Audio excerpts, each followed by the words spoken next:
Welcome to Daps and Dragons. I am Mr. Daps, and I'm joined by my wonderful compadres tonight as we go on another adventure through this wonderful land of Daps and Dragons that Cameron and the team have created. With that, we're done with me, and Cameron, take over. We're done with me and we move on to I will switch names. You didn't see at the beginning of this episode, similar to the other ones. Oh, you know what? I can run that if you'd like. Yeah, let's run the I recap set real quick so that you can up. keep up. Let's do that instead. Hold on, Please. give me a second. Here we go. We see Xana. Tell me, young sorcerer, did you ever hear the tragedy of the Darthurian Order? They had many abilities some might consider unnatural. After much discussion, your group has decided to travel east to the Dwarven Kingdom of Mordechai. You're a little bit sturdier than the last time we saw you. And outside of D&D narrative speak, that is to tell you, our audience, that all of our friends have leveled up. They are all now level 2. I am keeping my old weapon handy, but I'm very excited when the opportunity presents itself to use this new weapon. Oh, you're a peck of pips, all right. Now that I know what the dream was about and that I had a higher calling after all, I feel much better about the task. I feel like we just assumed that we all knew each other, but I don't think we've actually properly introduced ourselves to each other. This isn't really his home, so just make ends meet until you can go elsewhere. On either side of the road, you're going to see two things. They appear to be triangular in shape. Welcome to Mordechai. Thank you for coming to. Please lower your weapons. Please put away your weapons. Do you know where the things are that I brought, that I had with me recently? You're wonderful. Thank you. I love you. Name's Zeke. I'll catch you guys in a minute. And he turns around and starts running back in the other direction, too far behind. Is that Zeke of Zeke's? You see a cart of much sturdier build, though slightly singed, come rolling up the road towards you. I don't really care about that sort of thing. So I'm changing up the business a little bit. I went to go get some unique oddities and stuff. This is Zeke's grab bag. Zeke is a merchant most interesting. You will be allowed one promotional item for Zeke's general store. Has the guy woken up yet? Have I started a fire? Your priorities are in order. The camera pans back up to look at the road ahead of you. Just over it, you see the mechanized structures of Ganske, the great moving city. That would be the approach. And with that, we will end our session of Dungeons and Dragons for the day.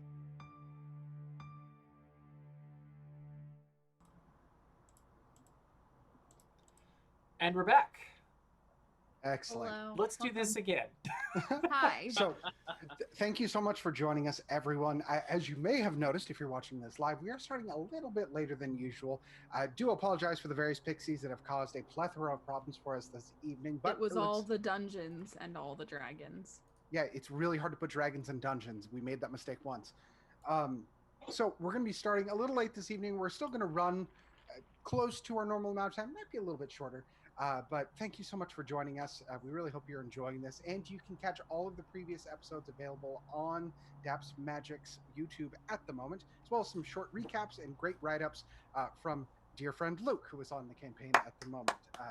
It's a lot of fun. We're having a great time. And just as a general note for the show, as a reminder, this is a learning D&D experience, meaning it is D&D, but also we're going to explain things as we go, whether we need to know it or if we just want you to know about it. There might be pauses. Yes, Mr. Daps. I need to know about it.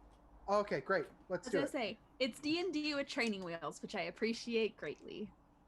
It's also Disney themed, kinda, maybe. You have fun where the Disney is. Especially tonight, it seems like.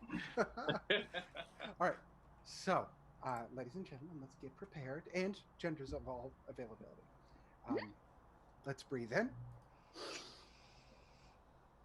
And out.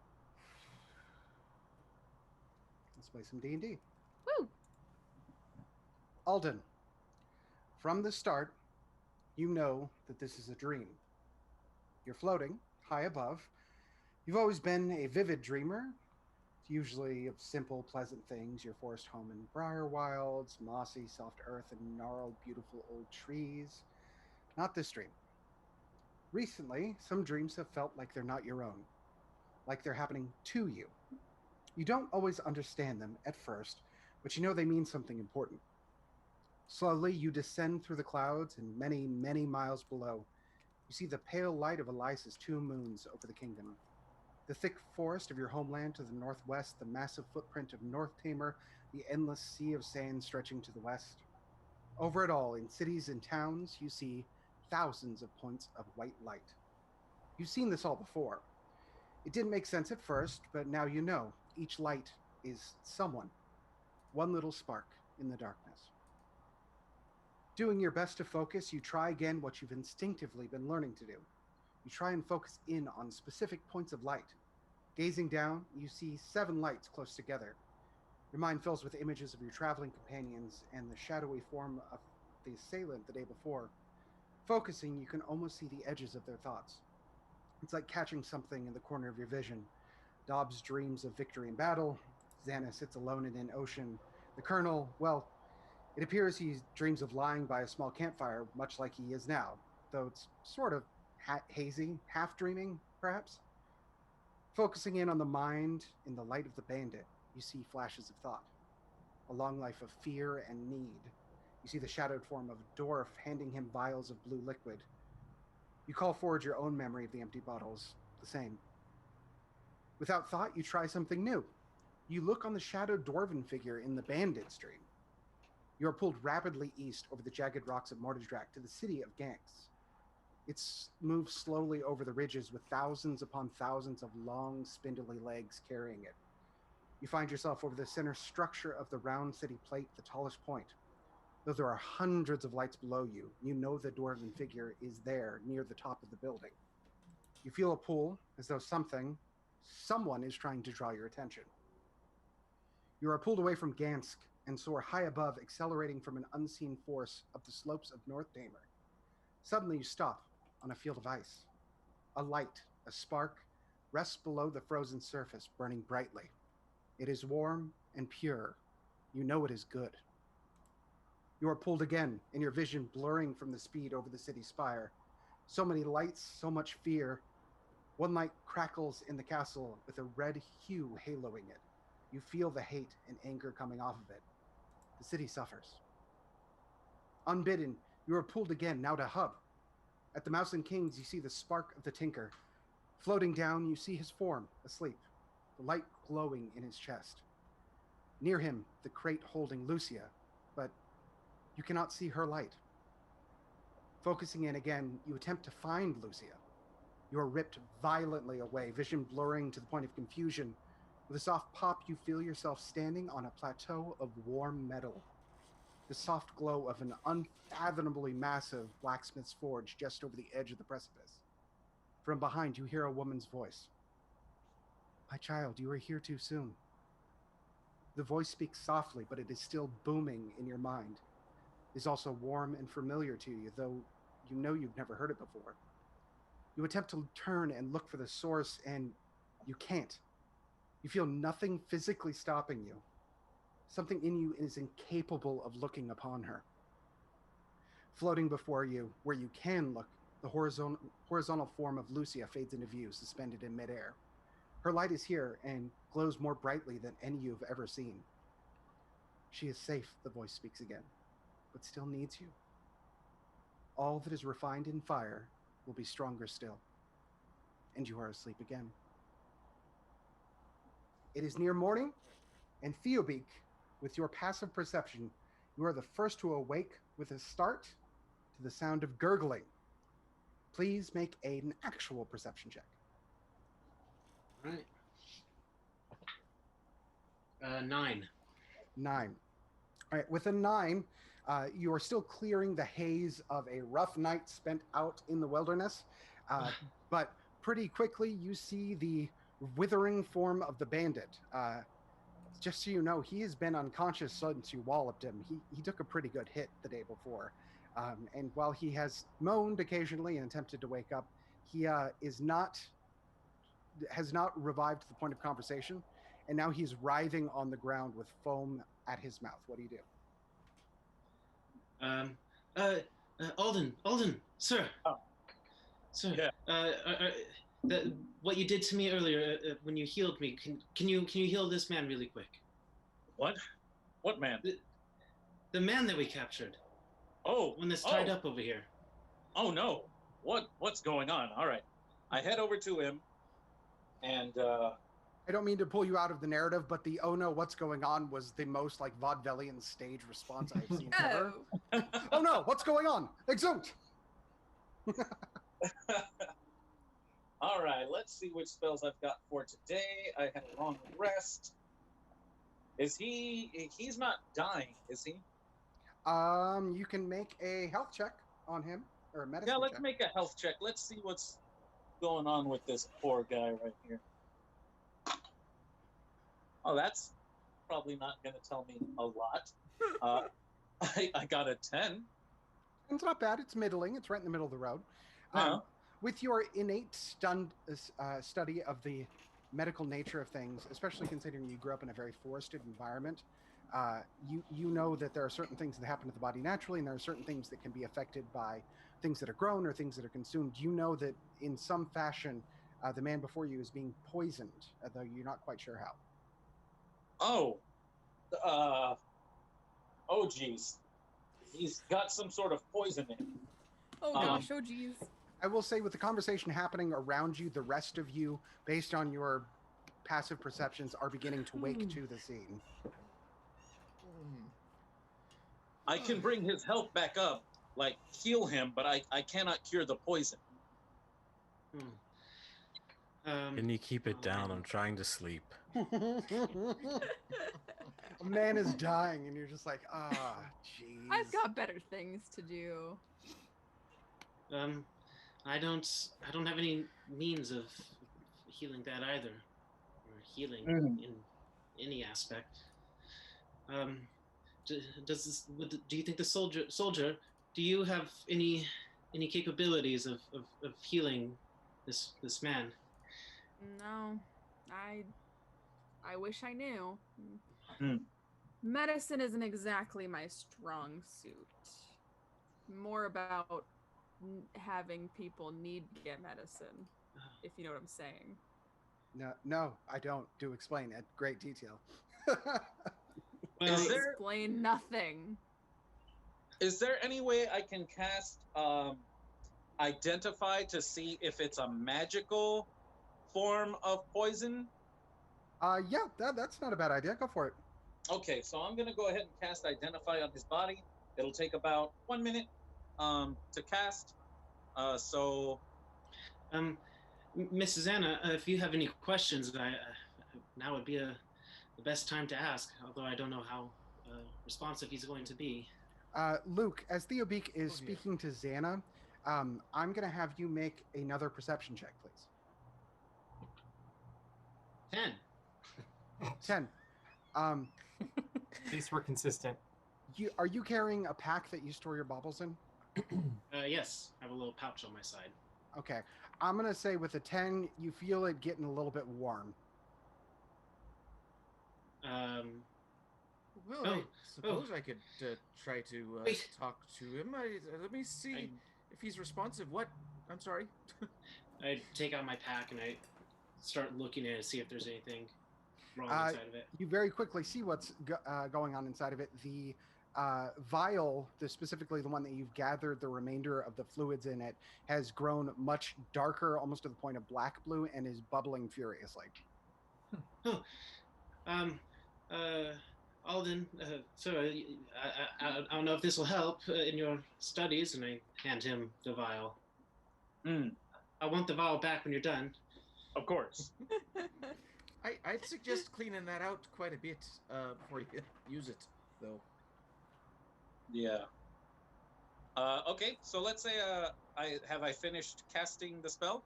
Yes, and he's shaking pretty violently at this point. Okay. With the clarity that comes from the spell, you're able to detect it is a magical component to it. It's definitely something that is alchemized, and with basic visual summation, you conclude it's the same substance that is in the vial that has become rollicking. for all intents and purposes, this is the thing that they consumed earlier, and you have assumed was the thing that allowed them to go invisible.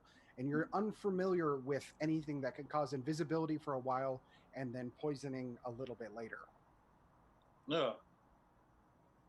Oh, geez. The only thing I can think of right now is to try to make his body as healthy as possible while the poison kind of runs its course. As long as it doesn't kill him, that's the best I can do. Okay. What are you going to do? I'm going to go ahead and cast Cure Wounds on him. Okay. All right. I lay my hands upon his chest. Stare deeply into his eyes. Stare deeply into his eyes and heal him for 7 points. Okay, with 7, I'm going to say he is now conscious, though he is still shaking quite a bit. Maybe you should read some poetry to him. From the back, the ranger makes a suggestion, pausing everyone to stop and turn. So the man before you is conscious. His eyes are darting around very quickly, and it appears he is attempting to speak. Tell us how to save you, sir.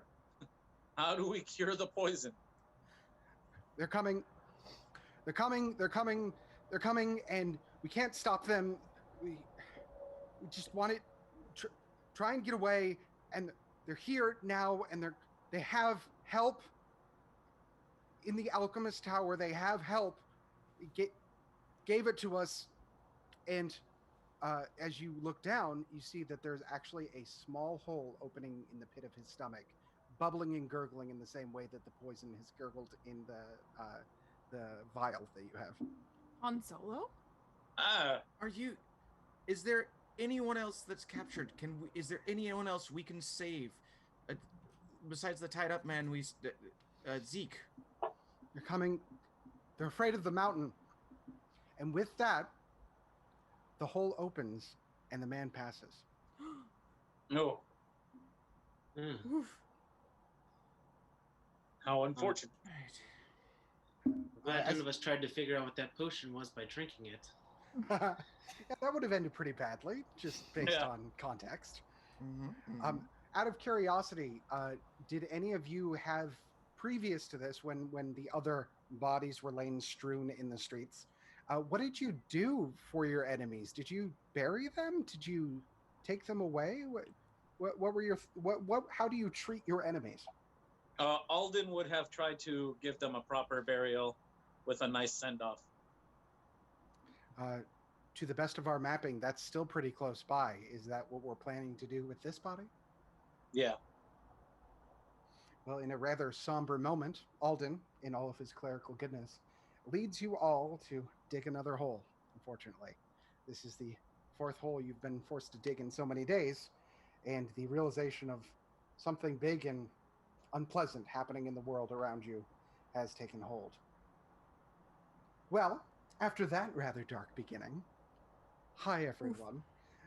You are still on the road to Mortadrak, and you are getting fairly close. It is the morning of the day you will be arriving into town. As you continue down the road after taking care of the morning's dirty business, followed, of course, by Ba pulling a cart. I haven't forgotten the goat. The goat still exists. You near the edge of what appears to be the end of the road.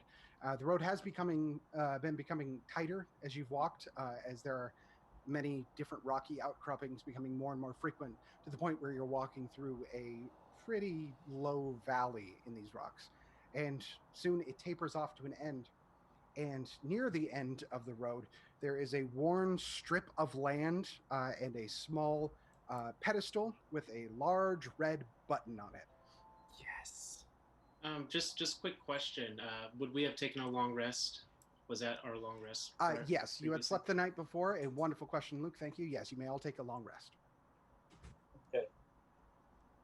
And you may do that after the fact for the spell, because you should have done it before, Daniel. So my apologies for that for me. Okay, good. I was going to say, that means I just wasted 2 spells today. All right. Dwarf friend, Dobbs. Quick question. I've only come to Ganske when I was a wee child. Do you know what we need to do to get Ganske to us? That is a wonderful question. Do you, Dobbs, know this? Remember, it's not you, Katie. It's you, I'm Dobbs. completely aware. Ganske. Mm-hmm. Gracious, that's hard to say. Now, my DM intuition is to let you try to flounder and explain what it is with having no idea, because that's very fun. But we'll do it. We'll do it with a mechanic. I'm going to say Blessed be. this is something that you've used before, but I still want to see how well you're actually able to explain it. So give me an insight check, please. When you can't physically say it, the dice do the talking for you. Boy, oh, gracious. Is it a 1? Yeah, it is actually. So 2. It's a 1 plus 1 is 2. That's about as bad as you can do. Yeah. So guess what? This is giving you pretty much a bone because you must have been familiar with it. You know that this has to do with how to get to Ganske. If that. Yeah, Question listen. for... I haven't been here in a while. It's I get I'm a dwarf. I get it. But that's how you get there. That's it. Stop assuming things about people. How tall is a pedestal? At roughly dwarven hip height.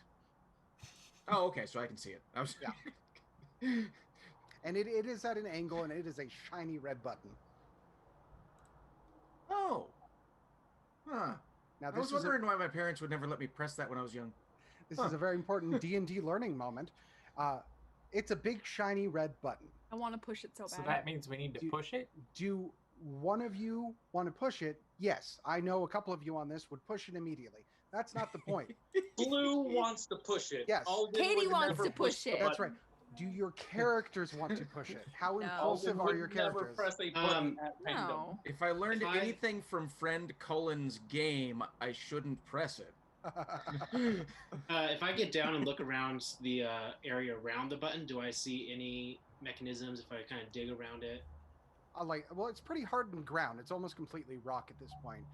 In fact, the pedestal's metal, and it doesn't appear to have anything exposed. It is dwarven craft, but it's beautiful. If I try to move the pedestal, does it move? Pedestal is hardened into the ground, does not shift an inch. Somebody's got to push it. Are there any signs? Xana walks up to it and takes a moment to just breathe and then presses the button because she was never allowed to as a child. What in the Sam Hill? Congratulations, you've solved my puzzle of buttons. I know, it's so hard. As soon as you press the button, you hear a very familiar voice start speaking. It's the exact same tonality as the voice of the weird machinations that were guarding the side of the road. I knew it. Joy. It begins, hello, and welcome to Ganske. Please stay out of the landing zone. Your transportation will arrive shortly. Please wait until it has made a full and complete stop. Oh, this is my favorite part.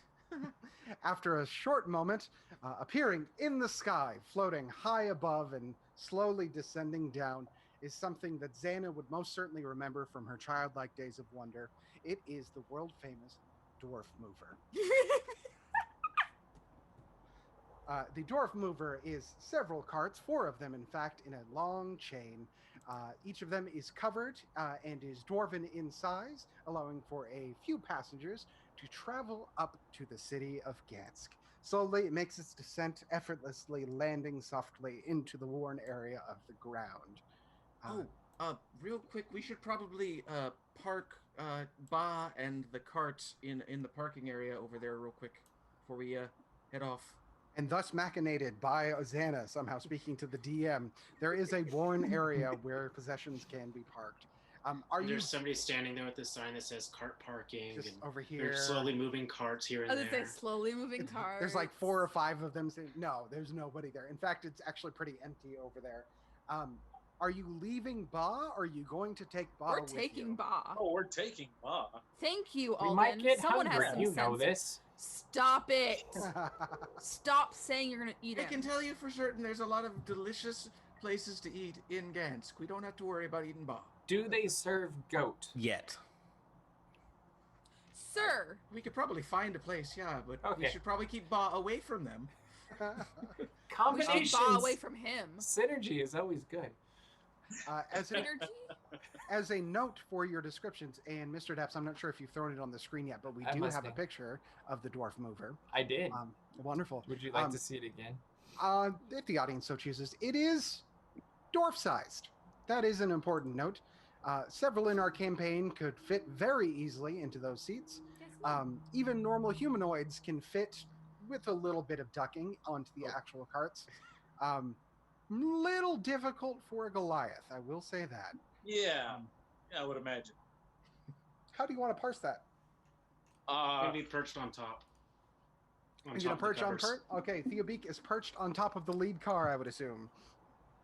Once Okay. we have the cart parked, I jump into the back cart.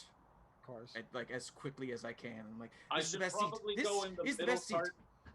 I assume Xana is talking about negative G's and how it's so much cooler to sit in the back than the front, and everyone assumes the front is the best, but... Yeah. I just hopped in the open one. Okay.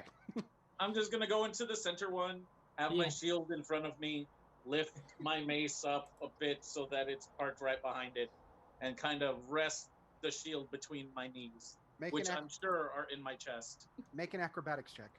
Okay. That's right. We're rolling for this. Oh Uh-oh. jeez. Oh goodness. Okay. So that is going to be a great, big, tasty 6. 6. Okay. With a 6, I'm going to say you barely fit into one of the carts by yourself, but you are perched rather precariously inside. The door does not fully close all the way inside, okay? Oh jeez. Oh no. But for the most part, the rest of you are able to fit on. Xana, you have jumped onto the back. Theobeak is perched on top. Mr. Daps, the Colonel, has taken cart number 2. Where's Dobbs and where is Garrett? Dobbs is taking an available seat. I'm not picky. The I front just is need to open. get somewhere. Front is Cool. open. I'm gonna go in the front then. I'll take the next one and put my feet up and just relax. Welcome aboard. As you load on Dobbs in the front cart, you do see another smaller shiny red button. Yes. It doesn't look like the same one as It's before. the exact same design, yeah. Hot sausage, push it. Make sure you give the clear signal. Listen, I'm not gonna listen to the guy who's telling me to eat a goat. I'm not listening to that guy. But, I mean, nothing bad happened with the first button I pushed, so... Does someone more sensible than the goat-eating one want to tell You're me I the should only push it? one in the front cart, by the way. Great, I'm talking to everyone else and letting them know Consensus, there's people. Push the button. button, right? Press Push the the button. button. a... Great, I'm gonna push the that button. All right. Hit the button. I can't breathe. Hit the button. So you hit the button, and at the speed of, well, slower than you would expect, it begins to rise. Oh. Softly up over the crest of the valley that you are in, of the various rocks, and you get a beautiful skyline view of Mordredrak. And Mr. Daps, you're able to put up that approach view again. Again, thank you so much to Cullen, our artist for this campaign. The art is beautiful for this. That skyline view is what you are met with. Morning has just arrived, and the sun has crested over the eastern seas and is highlighting the land all around. So you get a beautiful panoramic view of Ganske. It is several miles still away, but even at this distance, it is massive. It is a perfectly round plate that has thousands upon thousands of long legs extending down far below it, and it's moving very slowly over the surface of these rocks.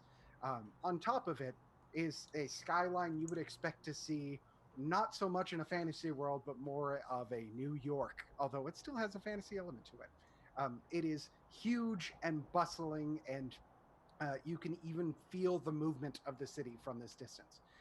As you continue to climb, you see several smaller plates around, some of them covered in perfectly lined rows of trees that you assume to be orchards. Others have long rows of corn. Some even have animals on them. You see some with cows and chickens. Ba lets out a bleat as a round of goats pass directly below you.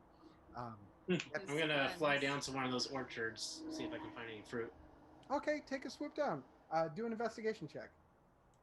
Can you grab another goat when you're down there? Keep your hands and arms inside the. That was not me. Pretty good. 20.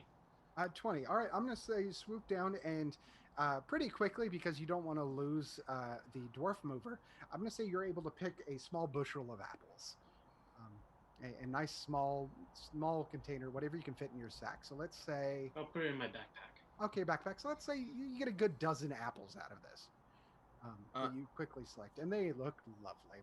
Now, Cameron, just to really understand the mood of the situation, is our cart playing music? And if so, would you say that the music is future chic? Funny you should mention that. In media res, exactly as you begin thinking about this inside of Xana's head, because you are a voice inside of Xana's head and don't exist otherwise. The crackle of a voice, again, very familiar, does come on. Hello, and welcome to Ganske, the beautiful city above the rocks. My name is... And I am so happy to have you today. You will be docking at the eastern gate of the city, right near the trade quarter and the military quarter. The arts district is themed after the famous arts and crafts movement. As it continues to talk, there's even more and more breaks in the dialogue as it goes. I need Alden to make a dexterity saving throw, please.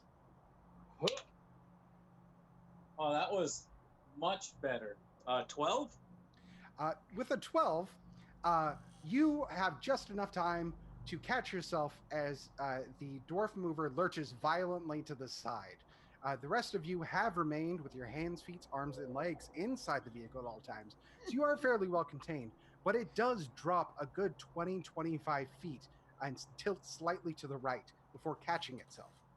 Ah! It then begins to move back up, although I will say it remains at a slight angle to the right. Despite me being horribly terrified that I'm going to fall out of this, I'm also very intrigued.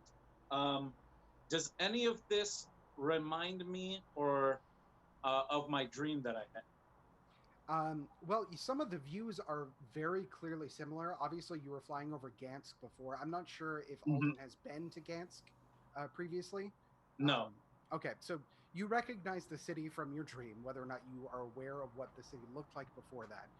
You definitely recognize that this is a path you followed very similar to when you flew from when you were observing your party to the city. You also recognize the northern mountain of North Tamer looming in the distance. That is an iconic sight, something you can still see from the Briar Wilds, and you would have known even in your dream that that was the location that you were in.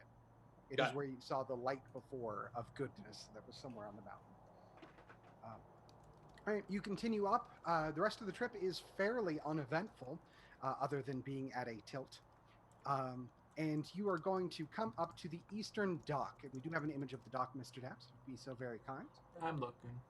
Wonderful. I seem to recall this trip being a little less thrilling last time. Sorry. Sorry. But no, I don't think it's you. I think I'm pretty sure it's me. Okay, It fair probably is. All right. Well, Has everybody had breakfast yet? Flapping outside the... No? Not yet, and Yeah, I'm Not starving. yet, no. We do have a goat. I Stop toss trying to everybody an eat the apple. They go goat. really well with apples. in case Give you that didn't man catch 2 guys, apples. make sure everyone adds an apple to your inventory. All right. You were just given one by Theobeak. Speaking of inventory, we didn't have a time from last week to add your items that you acquired last time. I will assume that you know about them. We will be physically adding them to D&D Beyond in the near future. And we'll be speaking more about items at the end of this episode because you, the fan, can interact with us in the form of items. We'll talk about that later. But as you continue to sail up to the dock, you come to a small landing pad just on the edge, and you screech as the side that is tilted over kind of rubs against the metal of the landing pad as you come to a stop, more or less, not worse for wear. And before you lies the dock of Ganske, which is the first busy section you guys have really seen. There are hundreds of people milling about in this city. When I say people, I mean dwarves for the most part. This is a dwarven city. Almost everyone here is a dwarf. You do see the occasional gnome. It's pretty rare, but nobody really above a dwarven height. There are several dock workers loading and unloading supplies on various transports that look very similar to the dwarf mover. You see some folks there selling small baubles to tourists, or at least hoping that would come up. And almost immediately, you're inundated by people coming up to you to attempt to sell you small trinkets that don't really have a lot of value, but you're being pretty inundated pretty quickly. Oh, thank you. And I take one and just start walking away. With a surprising amount of force, the very young female dwarf that handed that to you grabs you by the leg and says, "Hey, you got to pay for that. You took it, you take it, you bought it. I mean, you got to pay for that sort of thing." Master Theobik, you're really gonna want to give that young lady some money. I'm just gonna warn you right now. you don't want to go to jail. She was handing them out.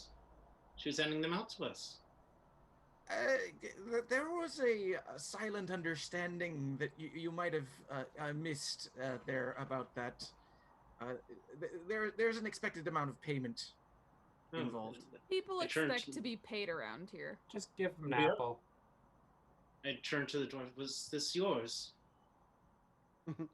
Yeah, I guess it is. And very quickly, she snatches it back and disappears into the crowd as quickly as she came. I'm going to say, Dobbs, you see another dwarf approaching. It's not one you know, but you do immediately recognize the armaments of a fellow kingdom soldier. So this is a companion in arms that is quickly approaching you and clearing away some of the rabble around you. All right. Spread out. All right. Welcome. I assume you're wearing your kingdom's uniform, your plate mail? Yes. So you're instantly recognized as well as he comes up to you and says, "Hey, I didn't know we were getting any new recruits." At all? Not exactly a new recruit, but thanks. Well, great. I mean, the rest of you don't really look like soldiers. What brings you to our fair city? Actually, you might be one of the people we should talk to. We are on a bit of an important journey to find. How do I put this? We would really like to speak to the council member of Ganske, if that's at all possible. With the lords? I mean, it's kind of rough timing. Are you here? He turns and kind of ignores Xana at that point. Turns to Dobbs. Are you guys here on an official business, or I mean, what's the deal? Yeah, I don't really know if you've heard, but there's some stuff going on, and we're here to fix it. So, what? You mean the automation? Do we look like repairmen? She doesn't mean the automation. Hang on a second. I'm going to lift up my sleeve a bit and show this dwarf the symbol that is emblazoned as a tattoo on my arm, and see if that helps. He's going to turn to you and say, "Yeah, sick tattoo, kid. Listen." Oh, never mind. Okay. No, I mean yeah, clearly something is going on. Mm-hmm. I saw your guys' landing, so clearly you see what's up. I mean, the city's kind of falling apart here, and I mean, if you're here to help, great. I mean, we could use some help. Theobik chimes in. We're here to make a new High King. What do you mean, make a new High King? Yeah, maybe you're... maybe your That's what we're city's doing. falling apart, but the whole kingdom is falling apart. Man, I tell you, with the taxes we're getting these days, and now I hear there are elven murder bees or something like that. I don't really know. Ugh. There was a misunderstanding. Excuse me. What Master Theobeak meant was that we're here to make a high king. You know, at Moon Trader, we heard there was an experience of making a high king, but that's not. That's just a fun hobby that Master Theobeak has. We just need to speak to the council. I mean, did they move the dragon chest at Moon Trader? I'd be surprising to make way for a new experience, but that'd be new for me. Yeah, I guess if you're here to do something, great. But I mean, the lords aren't here. Actually, both of them aren't here right now. Where are they? And he kind of gestures over the northwest side, which is far across the city. Actually, Dokor just went to go get the High Gnomish Lord. They're on their way back to try to figure all this out. I mean, they're going to be here tomorrow. So, I mean, if you need to meet with them, I guess stop and make sure you make an appointment at the House of Lords. But Appointment? I mean, yeah, it sounds important. Don't get me wrong. But we can totally we'll make an appointment. But I want to get back to, you said that you were having problems. We aren't able to fix objects, but we might be able to help with other things. Are there other problems that don't require a steady hand that we might be able to aid you in? Yeah, a lot of gold would probably help. I mean, this whole city is, ancient, and I feel it's just reached the breaking point. I mean, it's how long have we been moving around? A city that moves. That was the brilliant idea of our ancestors. Sure, it helps grow the crops and stuff, but obviously it's going to break, and nobody's been around that knows how to fix this stuff for centuries, at least. So yeah, now we got the carts falling down. We hear our securities on the fritz all around the city. We've had to double up the guard, and not just Kingdom Guard. We're using the Dwarven Guard as well. And as he says that, he kind of gestures over just south of the dock that you've come up to is goodness, what did I call it on the map? That's a good question. I think I was it the military quarter? Mm-hmm. Yeah, military quarter. That is the military quarter. And it's not the kingdom military. There is some guarded posts around with kingdom soldiers, but this is the dwarven military. They do maintain their own military as part of the city of Mordredrek that is separate from the kingdom. They've always been allies of the kingdom. This is something that Dobbs would certainly know. In fact, it might be something Dobbs had the opportunity or inclination to join at some point. They're a highly respected militaristic force, but they only represent Mordredrek. They don't represent the kingdom. Huh. Well, Well, So we'll check in. Sorry, go ahead, Dobbs. You're saying you need better protection. I guess in a manner of look, it sounds important, whatever it is. Let me take you through. And he turns away and starts leading you through the crowd of the dock and through the city and through the military quarter to the House of Lords, which again is an image that we have available, Mr. Daps. The House of Lords is a rather unassuming building compared to many around you. As you walk through the military quarter, even the buildings here are immaculately built and artistically driven, despite housing barracks and various military regalia. You get the occasional nod as you're going through, Dobbs. It's obvious that the military is respected here, the kingdom military. There's not really an animosity other than something jovial of commenting that a kingdom guard is coming through. Along the way, I'm going to lean down to Xana. I'm sorry, I was under the impression that we were doing something else.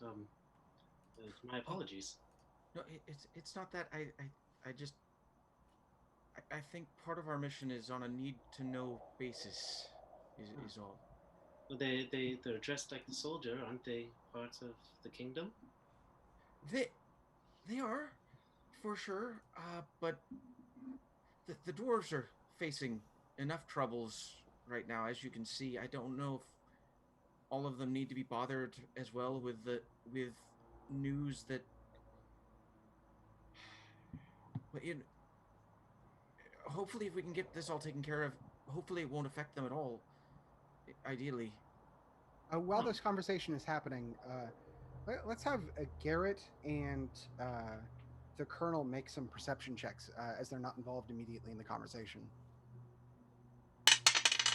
Right.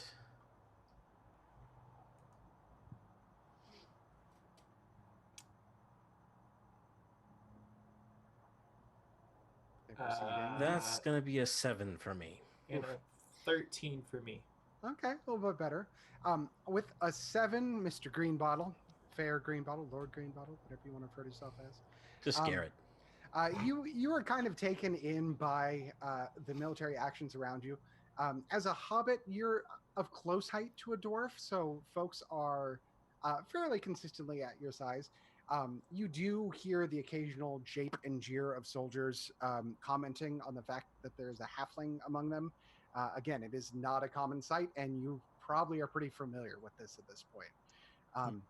With the 13 Colonel, you're going to make some observations of the military around you. Your illustrious title does mention that you may have a little bit of understanding militaristic structure. But in your travels, how familiar are you with the dwarven military in comparison to the kingdom military? You can say I've seen a few. Okay. With your general knowledge of the militaristic structures of Elias overall, you know that the dwarven military is something that's existed autonomously outside of the kingdom's forces for a very long time. They're very elite. A real world comparison would be something like Green Berets. Mm-hmm. But they also have a reputation of not necessarily playing nice with others. They've always come to the aid of the kingdom when needed, but it is always a request. It is never something that is assumed. It's just something to do with the relationship of dwarves with the rest of the kingdom, that the way the structure's been. Another thing you notice with the 13, it is only dwarves. Despite this being a joined city of dwarves and gnomes, there are only dwarves here represented in the military. As you continue to walk along, the soldier that's leading you kind of turns and says, "So you said something's happening out in the kingdom. I mean, I've been hearing a lot of rumors about stuff going on out there, but I heard the craziest thing the other day. They said they saw massive ships sailing the deserts out in Lightning Gulch, which it doesn't make a lot of sense to me. But I mean, other than the race that's out there, but that's not happening for a little while now. It's probably just a lot of nonsense. Don't worry about it." Look, the first thing he says is, "You're thinking too much. Shut up." Love that. Who said they saw massive ships out in the desert? Out of curiosity, had they been there, or was this just passed on rumor to rumor to rumor? I overheard a conversation when last time I had to leave over at Trader. I think it was a few days ago. I guess you could ask around there if you want to find out more, but I don't really know. Soldier, and he turns to you, Dobbs. I mean, you don't have a lot of rank. Are you from Ganske? Where are you from?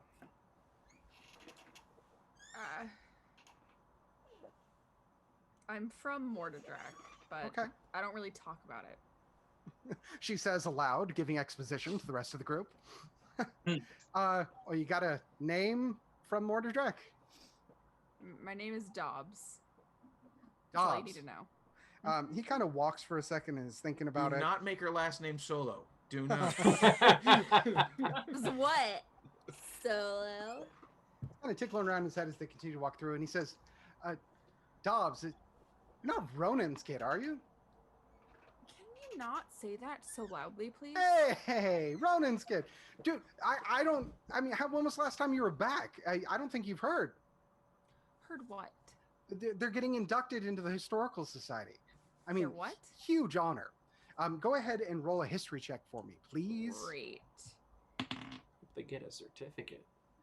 A certificate and everything. Oh, howdy! I rolled a 19 plus 2. That's 21. With a 21, and with your history of living around Mordredrak, you are very familiar with the Dwemer Historical Society. It is one of the more pompous buildings in town, and probably not a place that you would like to hang out very often. No. The Dwemer Historical Society exists almost as a monument unto it itself. It has a lot of artifacts in it. some things from the history of the Mortardrag region, some things from the history of the kingdom at large. But more importantly, it also serves as an art gallery. The dwarves are famous artisans, and the greatest honor that any family inside of Ganske can receive is to be submitted for historical preservation. It is the goal of every artist in the city to have their family's work be considered and submitted to the Historical Society.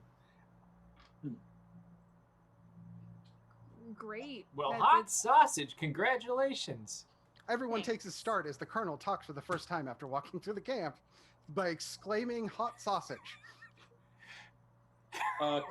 Can Alden make a perception check as to how people are like looking at him or just acting outside of his periffs? Sure, go for it. But only if you say periffs every other word for the rest of the campaign. I got a 16. 16. All right, with the 16, yeah, you know you're being watched, but there's not malice in it. It is a heightened awareness of well-trained soldiers, and you definitely have eyes on you. It's not like anyone is unfamiliar with Elias. I mean, you notice some askance looks at a halfling, but it's not strange for there to be people led through the military quarter. It is streets in the city, but yeah, you are being aware of is the worst way of saying that. But yes. Okay.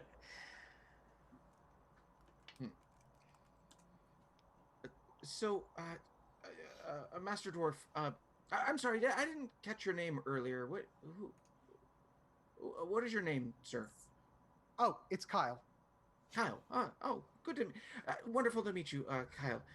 Now, Master Kyle, you said that we needed to sign up for a meeting tomorrow. Where would we need to do that here in the House of Lords? Well, actually, it's that's kind of the point. As you round the final corner, you come up to the House of Lords. It is an unassuming building compared to the rest of them, though just as well built. And he brings you right up to the front where there is a small window near the front door, and he kind of leans in and he says, "Hey, we got some out of towners here, Kingdom Guard. So, with a little bit of credulity, but I guess they need to make an appointment, something urgent to talk over with the Lords when they get back tomorrow. Is there anything open on their schedule?" And a slight dwarf that is inside the window kind of takes through. It's like, well, they have a lot on their plates right now. I mean, it's not every day the Lords actually come together in Ganske to make something happen. How important are we talking? That's something that you don't need to know. I love Theobik. He's just like, I got it. There's important business we need to speak with both lords about. I don't feel like we can say too much more at this time, but it is vitally important that they hear from us. Go ahead and roll a persuasion check for me, Xana. 17 plus. Sound good. 4, so 21. Nice. Okay, with the 21, that is a very good roll. I'm going to say she kind of looks over her ledger and says, all right, technically we're breaking for a half hour for lunch tomorrow. I can make it a working lunch. If you want to come by, I'll say that you have an audience with some kingdom officials, I guess. And she kind of nods at Dobbs and says, just, I guess, come in uniform. So tomorrow, let's say high noon, come by and we'll say, get here early. I mean, we're not going to have all the time in the world, but yeah, tomorrow noon. Tomorrow high noon. Thank you. I appreciate it so much.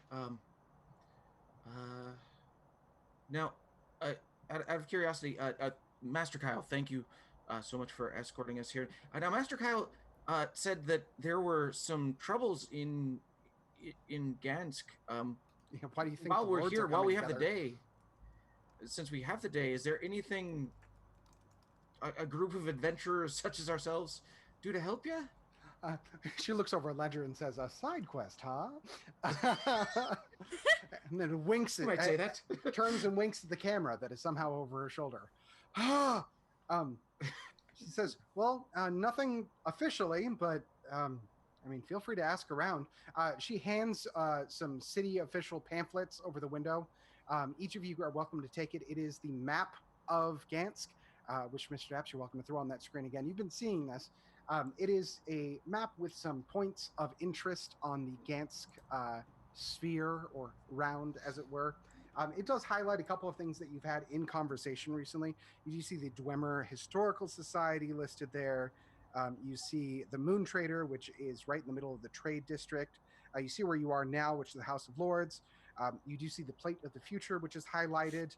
The Alchemist Tower, of course, is in the center of the city. So you see a pretty clear delineation of the actual divide of the four quarters of Ganske. I have to give you money for this.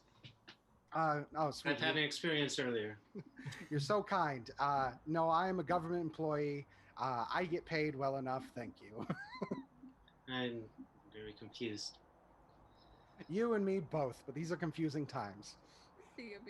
They are indeed. Thank you so much. One other thing, I know that there was a mention that there are technological problems going on. This is not like an official complaint, just something I wanted to point out about the tower guards. Who would be the best person to talk to about their operation? Kyle in the back goes, "Yo." Oh, hey, Master Kyle. Oh, wonderful. We weren't trying to test this by any means, but I just want to make a note that the tower guards can't seem to reach directly between the two of them. What, the big triangle-looking thing on the side of the road? Yes. Yeah, I mean, we've been getting complaints for a couple of months now. It didn't, spaz out and start yelling at you in Dwarvish, did it? I don't think that was Dwarvish. Yeah, well, I mean, they're supposed to talk in common. That's kind of the general. We've been hearing reports of them talking Dwarvish, of them throwing down all of their weapons and lying down on the ground, all kinds of stuff. I mean, they didn't hurt you or anything, did they? They more or less seem. they seem to function as they were supposed to. It's just that due to an incident that was beyond our control, we discovered that they weren't able to. Like normal functions, they didn't seem to be able to attack things between them. Huh. Yeah. All right. Well, thanks for the note. I guess I'll send some of the Kinger. I mean, if I can get the Dwarf Guard to do it, I'll do it. Technically, it's their post, but yeah, I'll find out. But I mean, are you guys good? There's an inn in town. Oh yes, that would be wonderful. What is the inn's name? The inn's name is the Drake. And the Drake is going to be at the base of the Alchemist Tower, or at least near there. Okay. And he marks it on your map.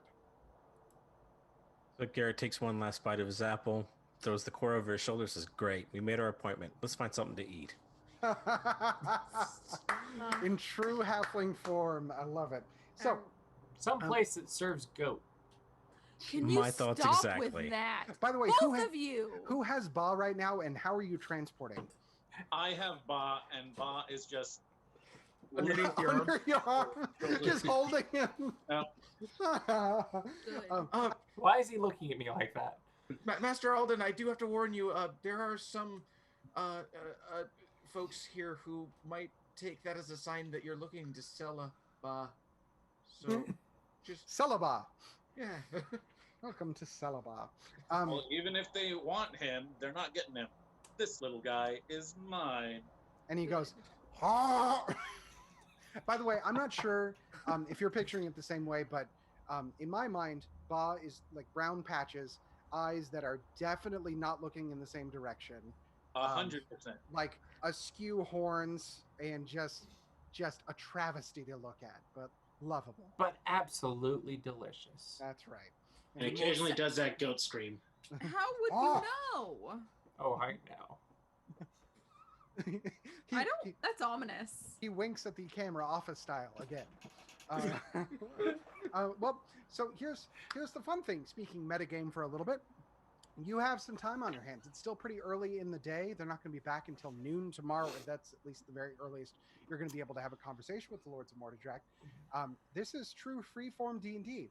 You have a map of the city before you. You are welcome to go and do whatever you would like in the city.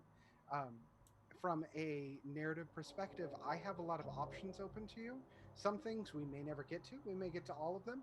I have to accept as the dungeon master that there are things that may never happen that I have written down, and it's up to you guys to find out if they are going to happen, because that's how life works. So feel free to explore, decide as a group, discussion among yourselves, go wherever you'd like, and we shall go together. Well, you keep talking about that moon trader. Yep. So I'm We should quite definitely interested in take getting a some. visit to the Moon Trader. I would suggest though. I know that in previous trips here, it's been hard to get a room at the inn. So we might want to head to the Drake now and secure some lodging, and then head off to the Moon Trader. Sounds like a I good plan. absolutely agree. We should We secure confirm lodging, where we're going to be get staying. some food, and then we'll go to the Moon Trader. Don't they have food at the moon trader? You would assume, wouldn't you? I would assume. But they'd have food at the inn too. So But let's do both. Only moon pies. I do have more apples. Do both. Just If anybody in the wants back, another apple. offering apples to everyone. We do have apples. They're available. This reminds me of my childhood. We pack some apple slices. We don't need to stop for a snack. More We have apples. food at I want home. real food. Those The are what I food like at to call home. appetizers. Great Caesar salad. Appetizers. Appetizers. Appetizers. Yes. Thank you Oh, so much. I hate that. That is so good. That's Um, bad. Can we throw the apples at the goat to fatten it up? Can you? Hey, we should give Ba an apple. Let me see one of those apples. Oh yes. Goat fatten them up. snacks. I Here trust you go, little Alden buddy. with the goat and no one else. Goat snacks to make the snack out of a goat. Are you picturing Can it like you a stop? pig with an apple in its mouth? Just Oh. well, wonderful. Well, the intrepid crew. It sounds like you guys want to go to the Drake and get rooms for the evening. Yes. Yes. Sure. Yes, indeed. Will you meander your way down one of the main roads, the southern road of Ganske? There are 4 major thoroughfares leading towards the Alchemist Tower in the center of town, so it's pretty easy to make your way down the road. As you walk, the city is bustling. There are a lot of buildings open and about. It's still pretty early in the day, but everybody's moving, everybody's shaking. They're all dancing in sync. Does music go to our walk? Yes. Okay. And as you continue to walk down the road, just on the other side of the Plate of the Future, which you instantly recognize from the map as a large circular building with what looks like a slice cut out of it, just on the other side of that, you are going to see the rather tall building of the Drake. It is stacked on top of each other, not like the Mouse and Kings, which was cobbled together. This is very clearly an old building that was built for this purpose. There's a small stable outside, which would be a wonderful place to put Ba if you so choose, with a couple of stable hands nearby, and a large door with intricate Art Deco style patterns on it into the lobby of the inn. I'm going to head over to the stable and have a chat with some of the people there. And you're gonna make sure that they protect Ba, correct? Until we're Huh? ready. Oh, yeah, absolutely. You stop that. You speak with the stable hands outside, and the dwarves inform you it is 1 silver per night to house any. So you're farm saying animal. they can be bought? Yeah, 1 silver a night, and for 2 silvers, they'll park it up nice and close so that you can have it pretty quickly if you need it. Oh, nice. Now, this is my own personal pet, so I'm going to need some extra care and loving for this poor defenseless animal, right? Just wait till we give him 3. Well, you have the opportunity to attempt to persuade them with coin to take a little bit better care of the goat if you want. Now, as a note for everyone, you have your money, and it's your job to keep track of it. There are 10 silvers to the gold and 100 copper to the gold. Is kind of a general rule of thumb for cost. All of you should have 15 gold. That's how much money you have. I'm going track to have of to write that down. Yes. I am fixing Point that. of order, is that something we find, or is that just something we randomly know? We don't have That to is- look that at our is character something- sheet? Yeah, it should be on your character sheet. To It keep is on track our of character sheet. Yeah. If it's not in there, do take note of it. And also, I think some of you have found items of gold value. Yeah, Theobeak, I believe you have a few extra gold to shift around from an item.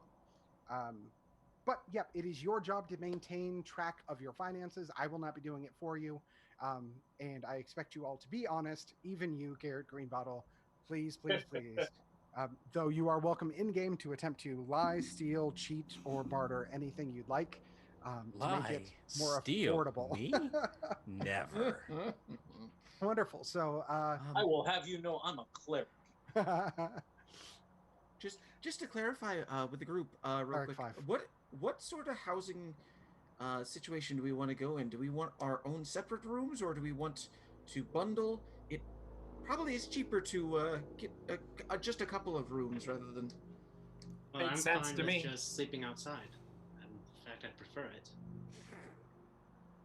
All right. Well, that makes life simpler. Make sure you're out of sight. Some of the guard might be concerned about that. That's all right. I'll be on the roof. Oh, okay. All right. Well, Alden, how are you paying for our goat friend to have some boarding for the night? Well, let's see. I'm gonna hand him a gold piece and ask for some change. Okay. Go ahead and make a perception check for me, please. Oh, that's a 21. With a 21, you quickly notice that they're handing you 7 silver pieces all in one big bundle, probably in hopes that you aren't noticing that you're not necessarily getting as much back as you should. Guys, come on. I'm a cleric. Don't, not to me. He points at the Okay. white spot on his collar. Yeah.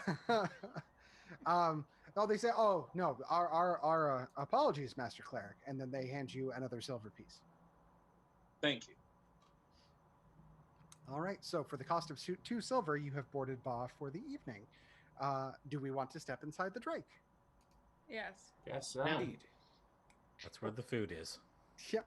And speaking of food, as you kick in the door, they are greeted by some interesting and tantalizing smells of a bustling inn lobby. Unlike the Mouse and Kings, this place is already pretty full to the brim of some dwarves milling about, going about their business, getting ready for the day. Some of them travelers, you assume merchants on their way over to the trade quarter.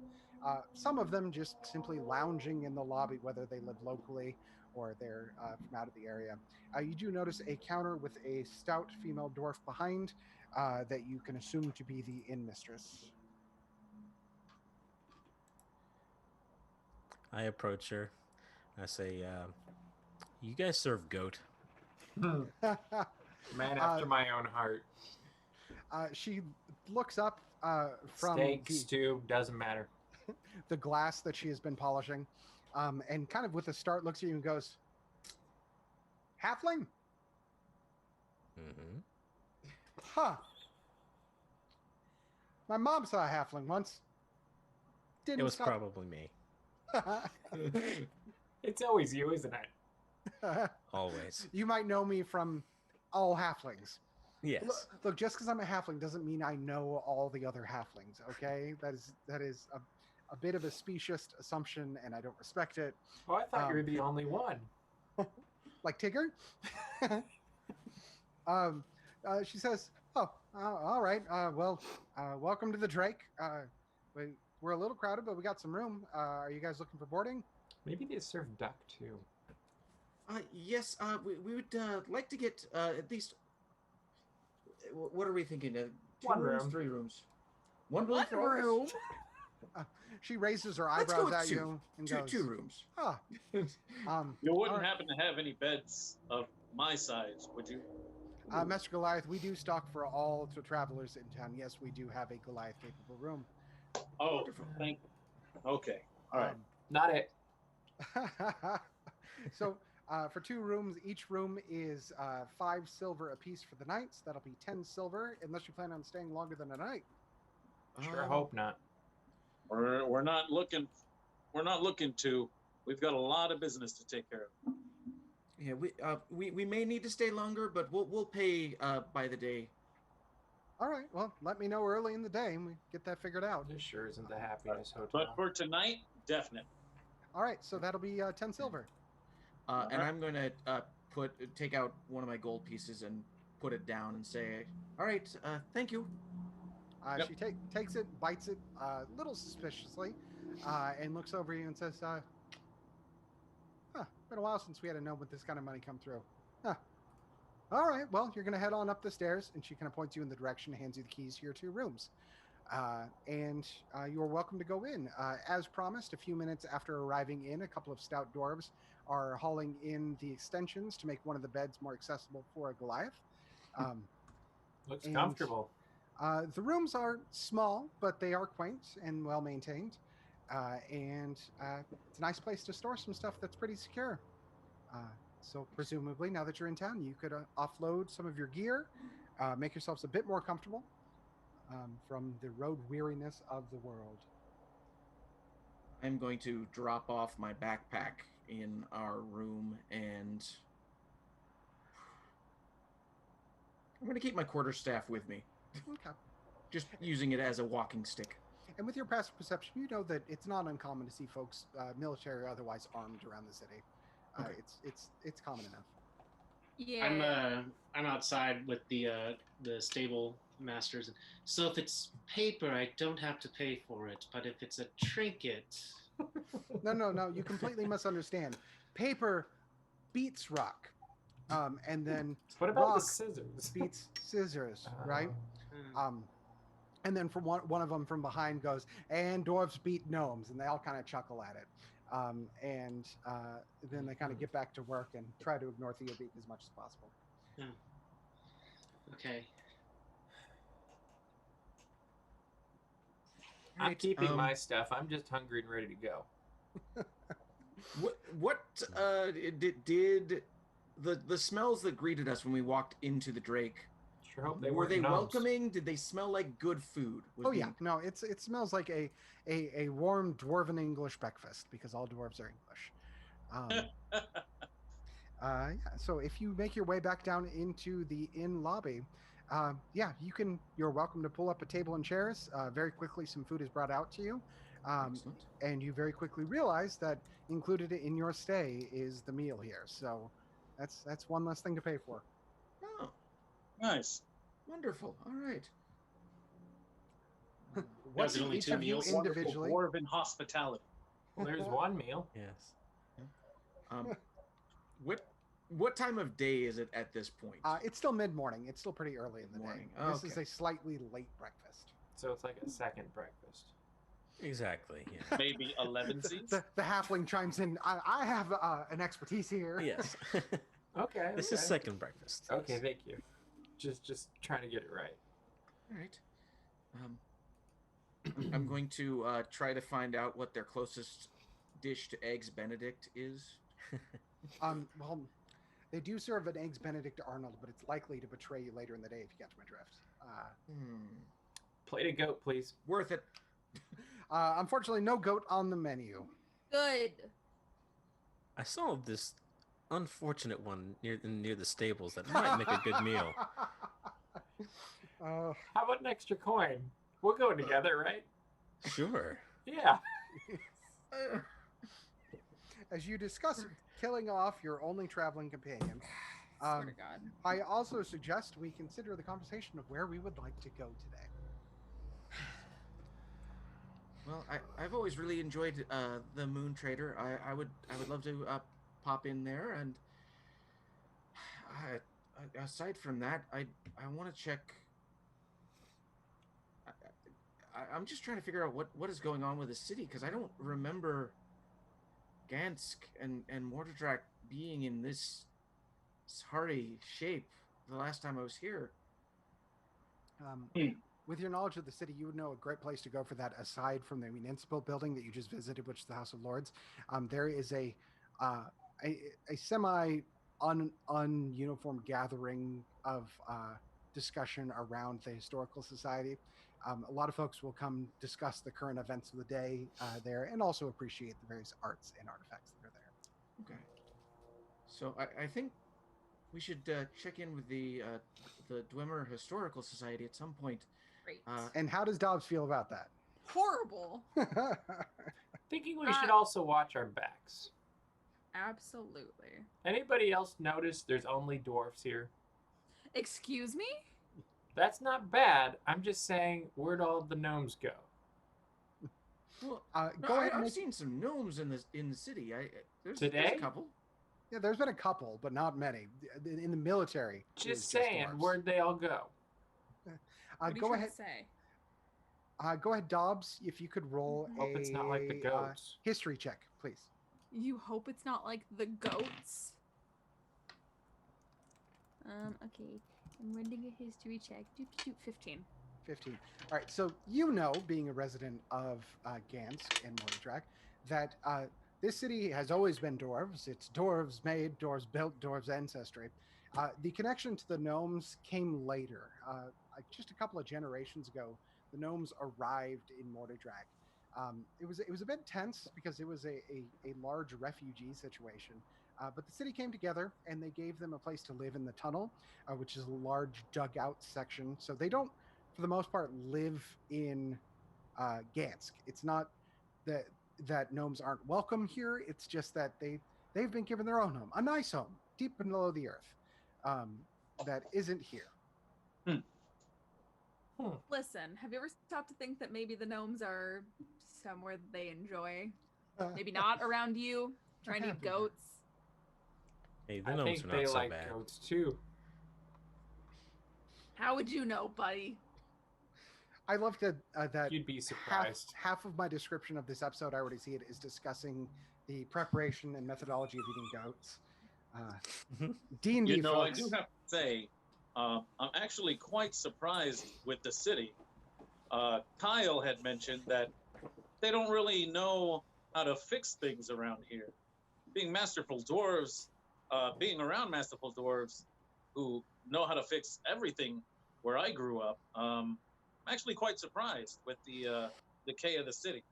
Go ahead and make an insight check for me on that, please, Alden. With insight, that was actually great. 18. 18. With an 18, yeah, you do have a knowledge that the dwarven craftsmanship is wonderful. Most of it is artisanal at this point. They're very good at fine craft. But most of the mechanisms, even the stuff that's running the city, is a technology that is even beyond your masterful crafting. It is ancient and has been there for a long time. The only thing you can assume is it's run so well that they've forgotten how to. And as soon as the problems have come, that's it. Ran out of WD-40. Yep, that'll I fix will everything. say, I don't know how the dwarves have handled this, but I remember stories from my grandparents of where they came from, beyond the seas, where the gnomes made a purposeful plan to rebuild things again and again to make sure that they knew how to keep the things functioning. Perhaps the gnomes, perhaps the dwarves forgot to continue building. Yeah, maybe. I don't know. It's just a side note in my brain. I'm just surprised is all. Listen, Why wouldn't you write it down? Why wouldn't you write it down? you- I don't know, I Probably just is think it's written down. practical. It's not. You would think they would want to do something practical, but no, they want to make pretty things. Never made much sense to me. So there's no book. No, you think we would have found it by now? Well, as you finish up your late repast, it is a time to go out in the city if you so choose. Where would we like to go? Off to the Moon Trader. Yes, Yep. let's go to the moon trader first. That would be. Yeah. Time for lunch, right? Wait, we just When they step hang on. outside, they see Theobe just sitting with the animals in the stables, just meditating. Just hanging out with the pigs and the goats and stuff. Yeah. Great. Well, as you make your way across the city, you're passing by the center of the city under the Alchemist Tower. It is the largest building in the city, and it is beautifully made with different spikes and bits and bobs that you assume serve some kind of important alchemy-related purpose, though don't necessarily know. You also notice that it is heavily guarded by Dwarven Guard, not Kingdom Guard, but they are there. As you continue across into the trade quarter, you begin getting into the more business-oriented side of town. The buildings are a little bit not as nice here, but still well-maintained. They serve their function with warehouses and such. And it's pretty clear with the Moon Trader is it's the only real point of noise other than construction and work that is happening around you. And it's a fairly large building, to the point where you can't really see around it. But as you enter through the doorway, there's an automated voice that begins that says, "Welcome to Moon Trader. Everything you could need from one moon back to the other. As you enter the building under the magically shifting sign of a gnome doing a front kick. Remember, keep things great." So as you enter the building, there is a magically animated, lighted figure of a gnome going through several steps of front kicking. And it is a gnome. It's very clearly a gnome in traditional, one might even say stereotypical gnome dress of a small pointed hat. And as you step through the doorway, it's almost a little jarring. You think you're going into a building, but really you're entering into a massive open space that is full of booths and counters, and it's very much a bazaar with a lot of shop opportunities happening all around you. Slightly dipped in towards the center of the Moon Trader is a large viewing area where there are several tables set up, and many folks are playing games of dragon chess, which is very popular in the Moon Trader. In fact, there's seating areas around so people can watch the games if they want, and you do catch a lot of noise around furious betting happening over the games. But welcome to the Moon Trader. Shop as you like, do as you like, and we'll go from there. Oh no, go ahead, Theobeak. Theobeak, he's going to find someone at one of the stalls and excuse me. Hey, how you doing? I was wondering if there was any place that sold any sort of armor or particularly bracers. Braces. Braces. Hey, Phil, do you know anybody who sells braces? No? All right. I mean, there's a smith on the other side. I mean, he kind of points just across the pit over on the other side of the dragon chest and says, I mean, there's a smith over there. Thank you. I turn and start walking towards it. And he doesn't actually find that terribly rude. He's moving on to the next conversation just as quickly as you've turned away. All right, as you make your way across, I mean, it's pretty busy. It's bustling. There's a lot of sights and smells and sounds of people hawking their wares. And you make your way over to the blacksmith. He is working in a very small forge. It's got an anvil and a small heating element. It's just the size of any other booth there, and it's pretty warm with all that going on. Xana, meanwhile, is going to run to the stuffed animal booth. Yes, the booth that has a lot of things that look very close to familiar characters within the World of Kingdom, but aren't quite. And she's going to find a teddy bear that she's trying to see if it still exists from when she was younger. Okay. Well, let's resolve that, and then we'll talk about the smithy. Yeah. Go ahead and roll an investigation check for me, please. 6. Was that Ba? It is almost Yes, lunchtime. Ba, are you here? If you're with us, say Ba. So I'm going to say you look around for a little while with a 6. You remembered seeing it in a just for sale. It was something that you could get, but the only place you're seeing anything that looks close to what you remember is over a game of chance. It appears to be a place where you can throw small pebbles into glass jars, almost like a carnival booth, just set up in the middle of everything.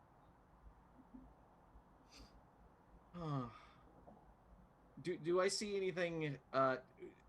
What else in the stuffed animal booth would be attractive to me? Aside from, obviously, the teddy bear, I know that games of chance are not my thing. Xana is not going to succeed, and she knows it. You look around, there are several animals. You see dogs, cats, goats, giraffes, if you can believe it, and a couple of more fantastical creatures. And a good assortment. Is there anything in particular you're looking for? What is you said a giraffe? I do say a giraffe. Is it dressed in anything comedic? What would be a role to influence the DM's narrative story? Wow, that's amazing. I mean, this is kind Persuasion of check? like, it's not a persuasion check because that's persuading me. It reminds this you is of more- childhood. This is more luck. Is there a way to roll luck? Yeah, you could do a percentage dice. Oh, that's true. Yeah. Go ahead and roll a percentage dice for me and tell me. All right. What does that mean? So he's rolling basically a D100. You have a die that is 20, 40, 60, 80, 100 Yeah. on it. And then you roll a D10, which will give you your second number of either 0, 1, 2, 3, 4, 5, 6, 7, 8, and 10. That'll give Got you it. a percentage to go. You can Got also it. get a giant D100, which is terrifying. That It sounds is. They are Absolutely terrifying. terrifying. I just rolled a 66, Cameron. A 66%. spooky. Okay, I'm going to say, because you're looking for something very particular, and with the 66%, the only thing you can find with any form of affectation on it is a giraffe with a small necktie. That'll work. I'm going to take it and bring it up to the shopkeep and see. Now, when you say small neckties, it's small compared to the giraffe's neck? Yes, and it is worn in whatever place you assume to be the worst place for a giraffe to wear a necktie. Is it comedically small? Yes. Good. Just making sure.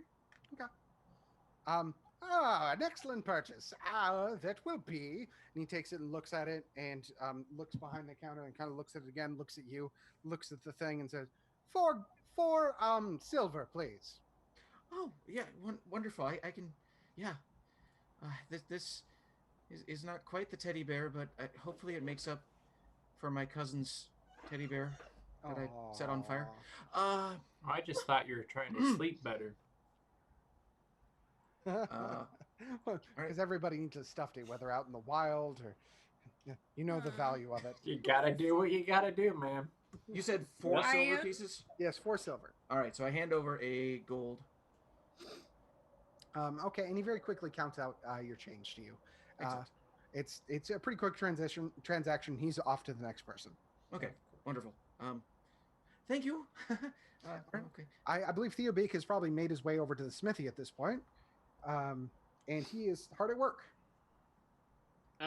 Excuse me, sir?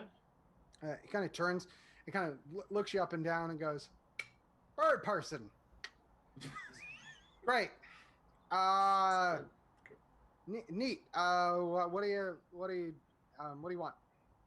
Oh well, I'm looking for some protection for my arms.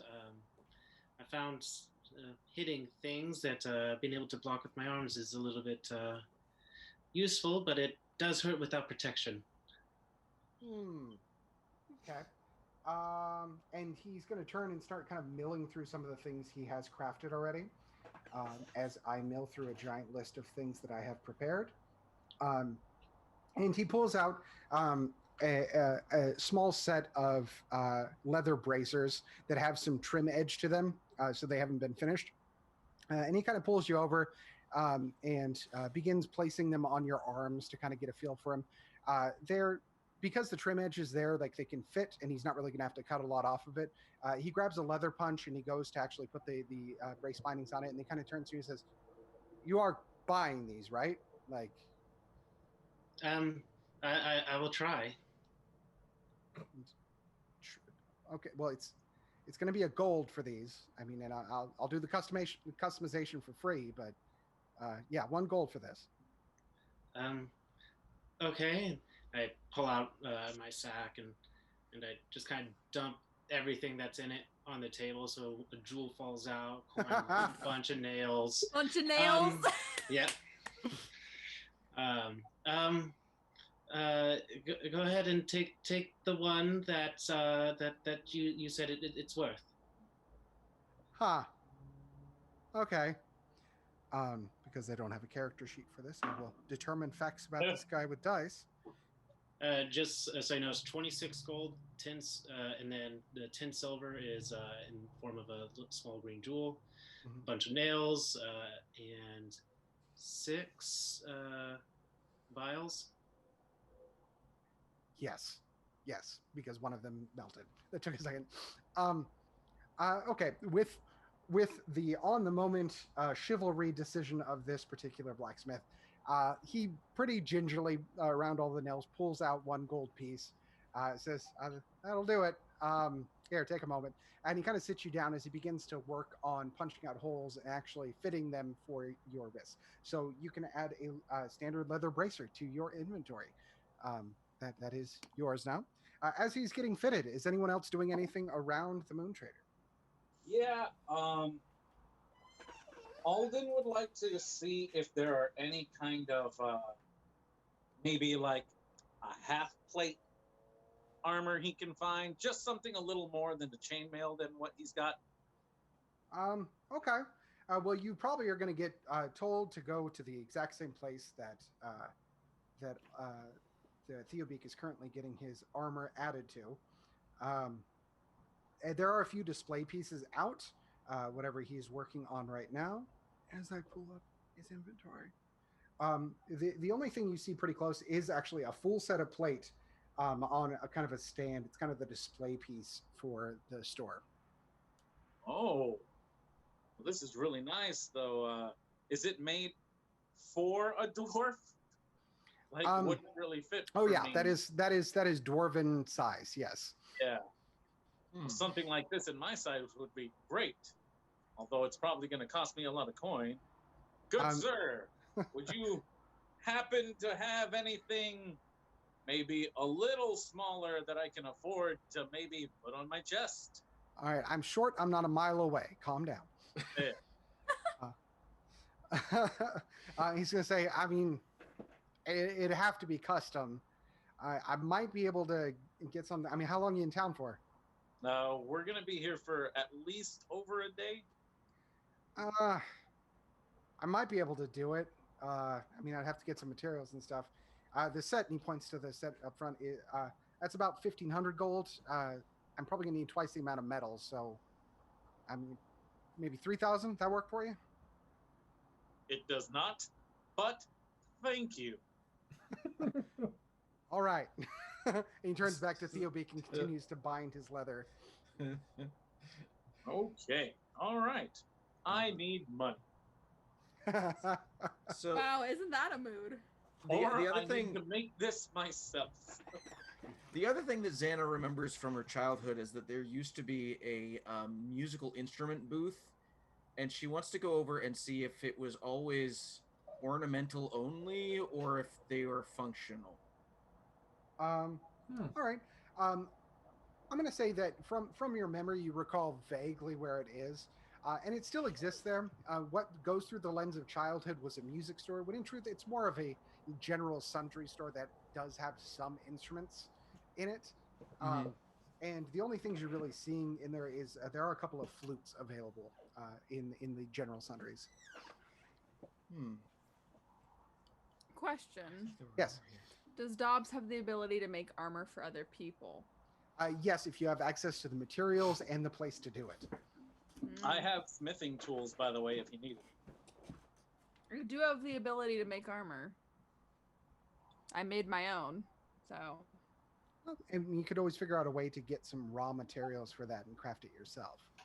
Though that doesn't appear to be something that's easily purchasable here. But we do have a goat.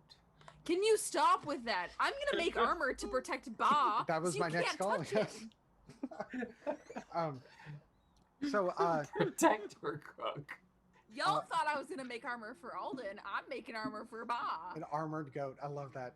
It better happen at some point in the campaign. I'm going to. That's Xana, a great way to deep fry. Oh, I love it. Deep fry. Yeah, you get that convection heat going with the metal. Yeah, that's good. And then you eat Perfect. the metal. No. No, you serve it on the metal like a lobster. it's like Yeah, cooking you've something in already got a aluminum plate. foil. You know, you put it in. And then Gary, you peel you it stay open. out of this.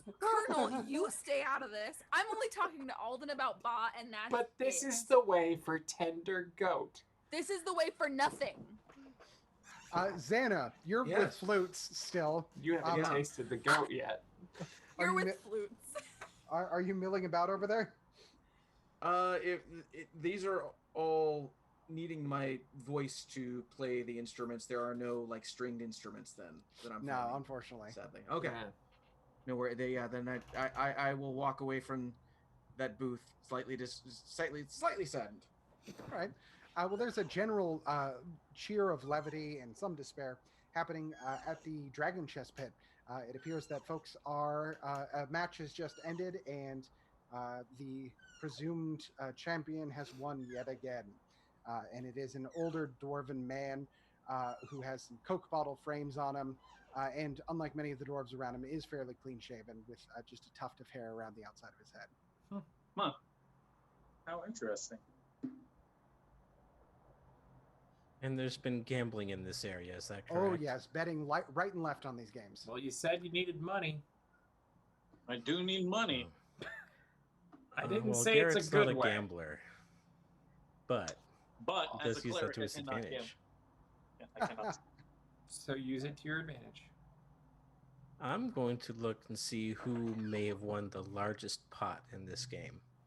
Well, the winner is actually the man himself. He clearly has bet on himself, and he's sitting with a few nice things and the occasional shirt that he may have won off of someone else's back. All right. Interesting. Well, I'm going to scout the crowd to see who might have the largest coin purse. There's a few of the traders around. Some of them are hawking for coins. You do notice one particular dwarf that looks a little greasier than the rest of them, hair slicked back, and is wearing some coin at his hip, or at least presumably it is a small leather pouch that he has been putting coin into. I'm going to carelessly walk into him, doing my best to attempt to knock him to the ground. That's pretty careless. Are you attempting to... we're talking like full-on fumble, like, oh, and then just kind of tumble into him, taking him down. Are you attempting anything other than knocking him down while doing that? Not yet. Not yet. All right. Go ahead and give me, I guess, just a straight strength check, please. Strength check. All right. Should have got one of those flutes for diversion. Hey, for surprise, he could be an advantage. 16. All right, with the 16, you kind of knock him off kilter, and he sits down pretty hard. You're on the steps of the arena area, so he sits down pretty hard on it. I'm gonna quickly kind of get back up and try to help him back up. Oh my good sir, I'm so sorry, and just kind of help get him back up and just kind of pat him and dust him off. And then as I'm doing that, I'm gonna be stealthily reaching for his coin purse. All right, because you set it up well, this is going to be sleight of hand check, and it is going to be with advantage because you set it up correctly. Nice. All right. Well played, sir. Okay. 21. 21, Nice. that is a good roll. Yeah, you pretty handily as you continue to pick him up. He's very distracted and by the fall, and you're able to, with just a couple of fingers, hook that little satchel right off his belt and pocket it before he notices it's gone. Yeah, and I'm just like playing it up. Oh, are you hurt? Are you fine? I'm so sorry. I didn't mean to. I wasn't paying I'm fine. attention. You know, it's fine, skinny dude. Just, I mean, Well, I'm glad you're okay. Enjoy the game here. I'm just gonna go on my way and just kind of make my way back into the crowd. all right, and you disappear into the crowd before he has a chance to check his belt. Just so you know, you have pocketed a small leather satchel that has 9 gold pieces in it, as 9 well gold as pieces. 2 tickets for free entry into the Dwemer Historical Society. Nice. Hope Nice. they have goat there. They don't, first and foremost. They have a nice cafeteria there. I hear Sodexo sponsors it. Oh, excuse me, Fantasy Sodexo. Oh, back to the college days. Every one of them. Oof.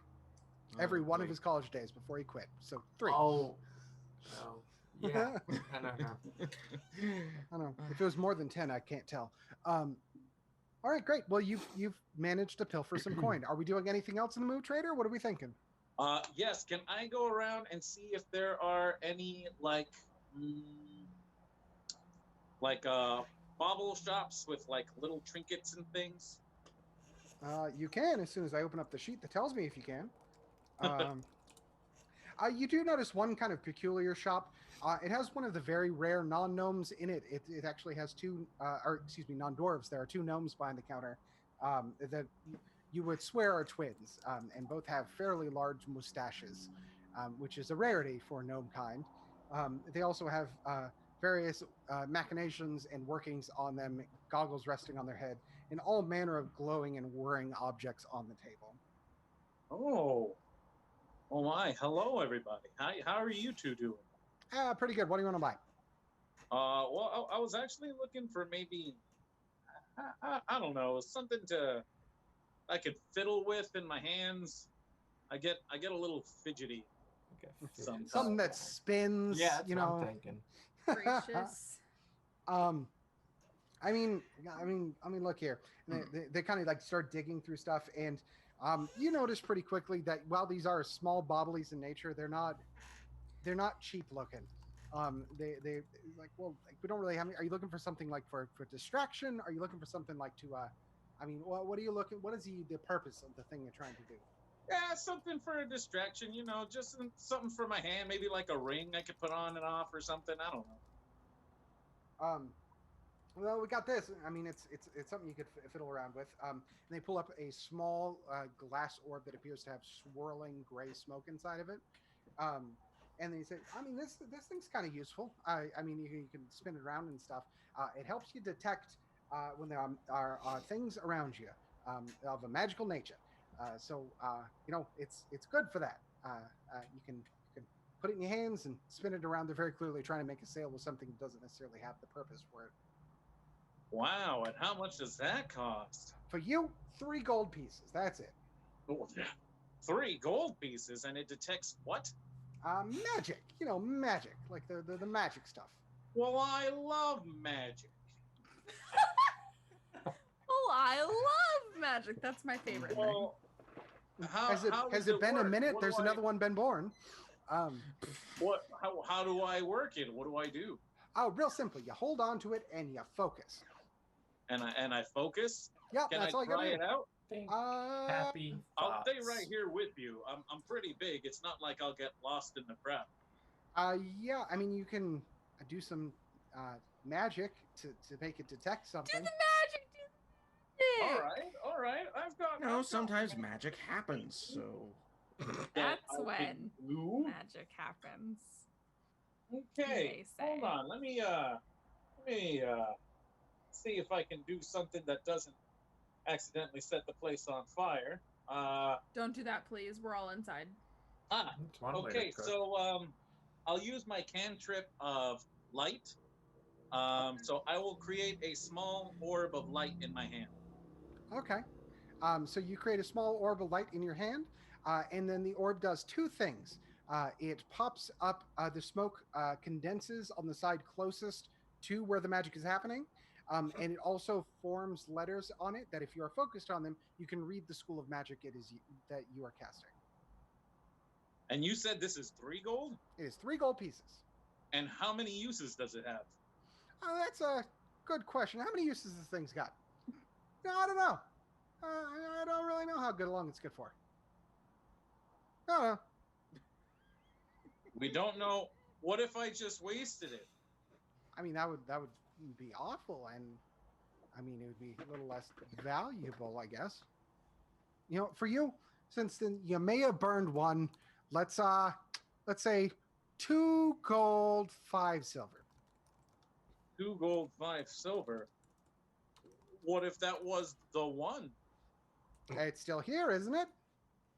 Yeah. I extinguished the light. Well, I mean, it's something. How about this? Because we don't know if it's going to give me even one. Wait a minute. Do I have to be holding it and focusing in order for it to work? Or does it just work by itself and burn every single time somebody casts magic? I will give you the knowledge that you do have to be holding it and focusing on it. You know what? All right. You sold me. I like that kind of thing, so I'll take it. All right, 2 gold, 5 silver. Okay. And you have an orb of magic, direction, and detection. Ooh. Or Orb. 2 gold. Oh no, that puts me. And how much silver? 5. Oh, okay. So half a gold, 2.5 gold. Yeah. Basically. All right. All right. Anyone else have any other business inside of? So it turns out I've been remotely close to Garrett the entire day. I guess this has been happenstance? Yeah, it just worked out that way. Hey, Garrett, you want a goat as much as I want a goat, right? Oh, you know it. You think we can buy a goat? Yeah, can you buy a goat that's not Because the only thing better than 1 goat would be 2 goats, right? Hey, Colonel. True. Hey, Colonel. And they wouldn't know one from the other, would they? Not if we choose it right. Hey, Cameron, I have a question. So where do we find a goat? Do I know that the Colonel has the ability to speak to animals?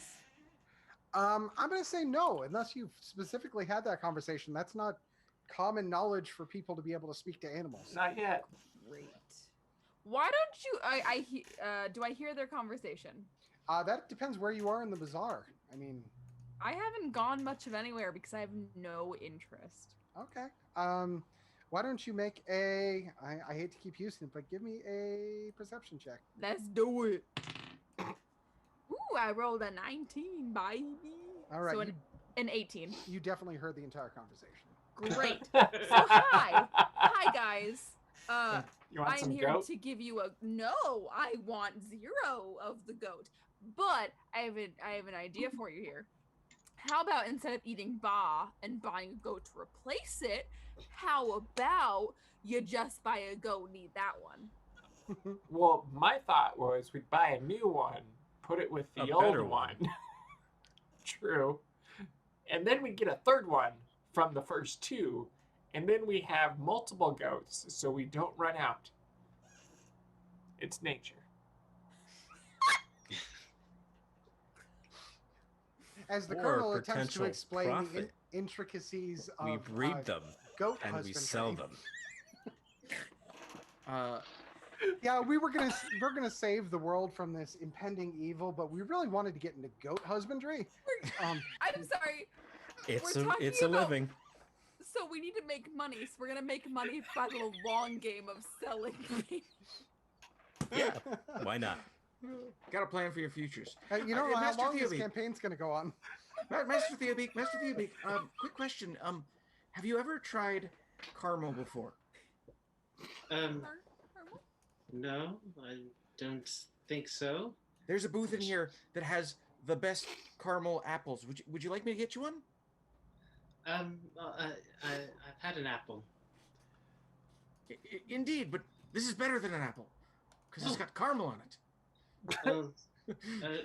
Yes. Are goats better with Is caramel this on them?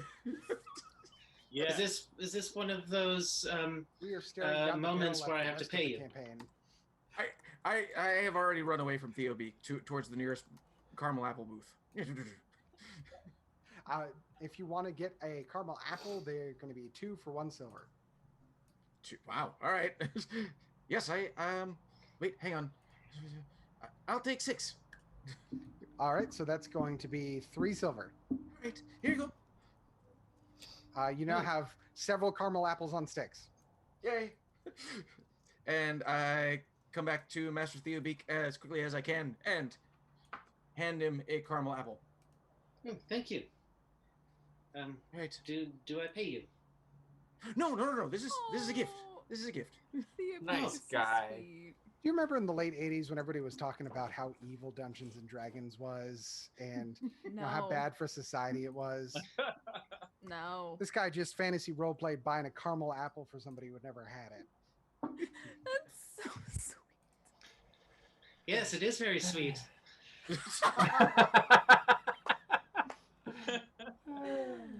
Very good. Well, the business around you continues. Theobeak has got his shiny new, they're not shiny, they're leather new bracers, and the various sundry things you have gotten. Shall we move on among the city? Another thing I'm gonna look for, is there any place that has any books, like just a bookstore? I'm not a bookstore per se. There's that general store that was visited earlier. There are a couple of small books available there. I'm gonna go in and excuse me. Yeah. Hey, what do you need?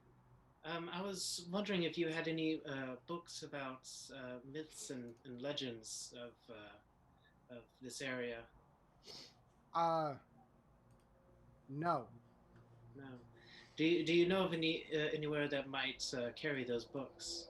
I mean, not for sale. I mean, the Historical Society's got some stuff, but Looks like we know where we need to go. You don't have to. You can go somewhere else. And also, I saw you helping my friend with that item there. Do you happen to know of anywhere that also has a multitude of items like that? I mean, we're the only place that really's got a bunch of stuffed animals. Is that what you're asking about? No, the orb that was. Oh, that's this is the general store where he bought the giraffe with the tie. Oh, okay. I've wandered over to Alden at this point. Do you know of anywhere the caramel apples? Do you know of anywhere that might have any magic items? Alchemist Tower, I guess. The closest thing to magicians. Not really. I mean, they do stuff. Oh, well, I guess we'll try to have a look there then. Well, thank you. And here, and I give them a brochure. Okay, you hand the map of the city they're currently standing and living in to them. Yes. They say, I've looked at this and I don't need it anymore. Great. So you hand the map over to him. So kind. And Hey, Dorothea Beak. that's great. Master Greenbottle? Master Potter? Ooh, what is this? Oh, it's caramel apple. They're so delicious. Oh, They're so hey, delicious. what did you hand me? Oh, that's a caramel apple. It's really delicious. There's an apple hiding in there. Hiding. Take a big bite. Make a stealth check. Not as good Where did as you get goat, these? is it? Where did you get these? Oh, it's the booth right over there. You've never seen Garrett run so fast. He disappears over there. And he goes over there and he asks for 6. Okay, That's that'll it? be 3 silver.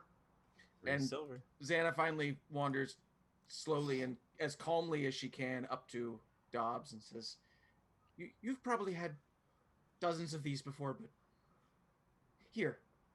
And hands you the caramel apple.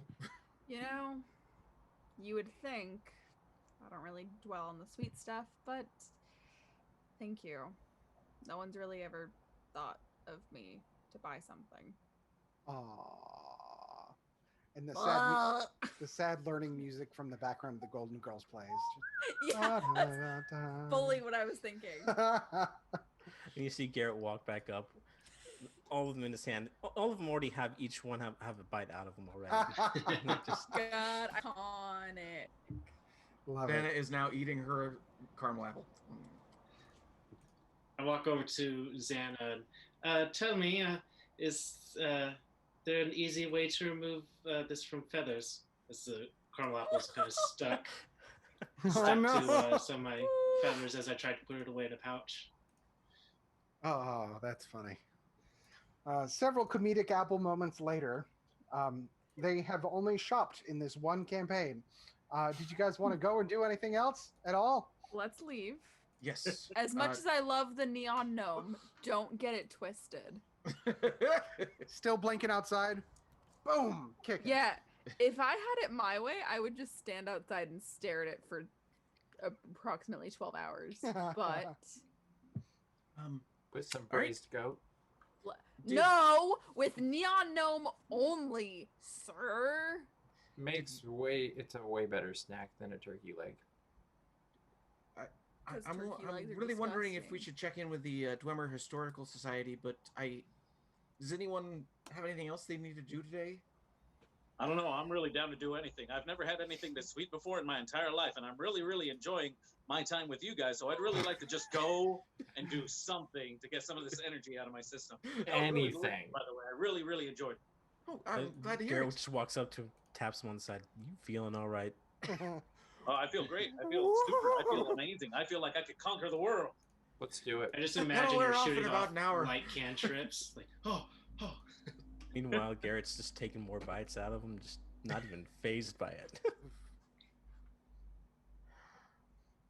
Okay.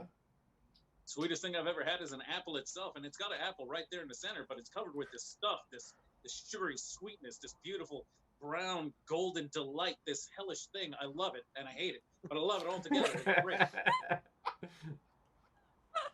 Good for you, buddy. Good for you. Tap, tap, Alden makes it to the Historical Society before any of us.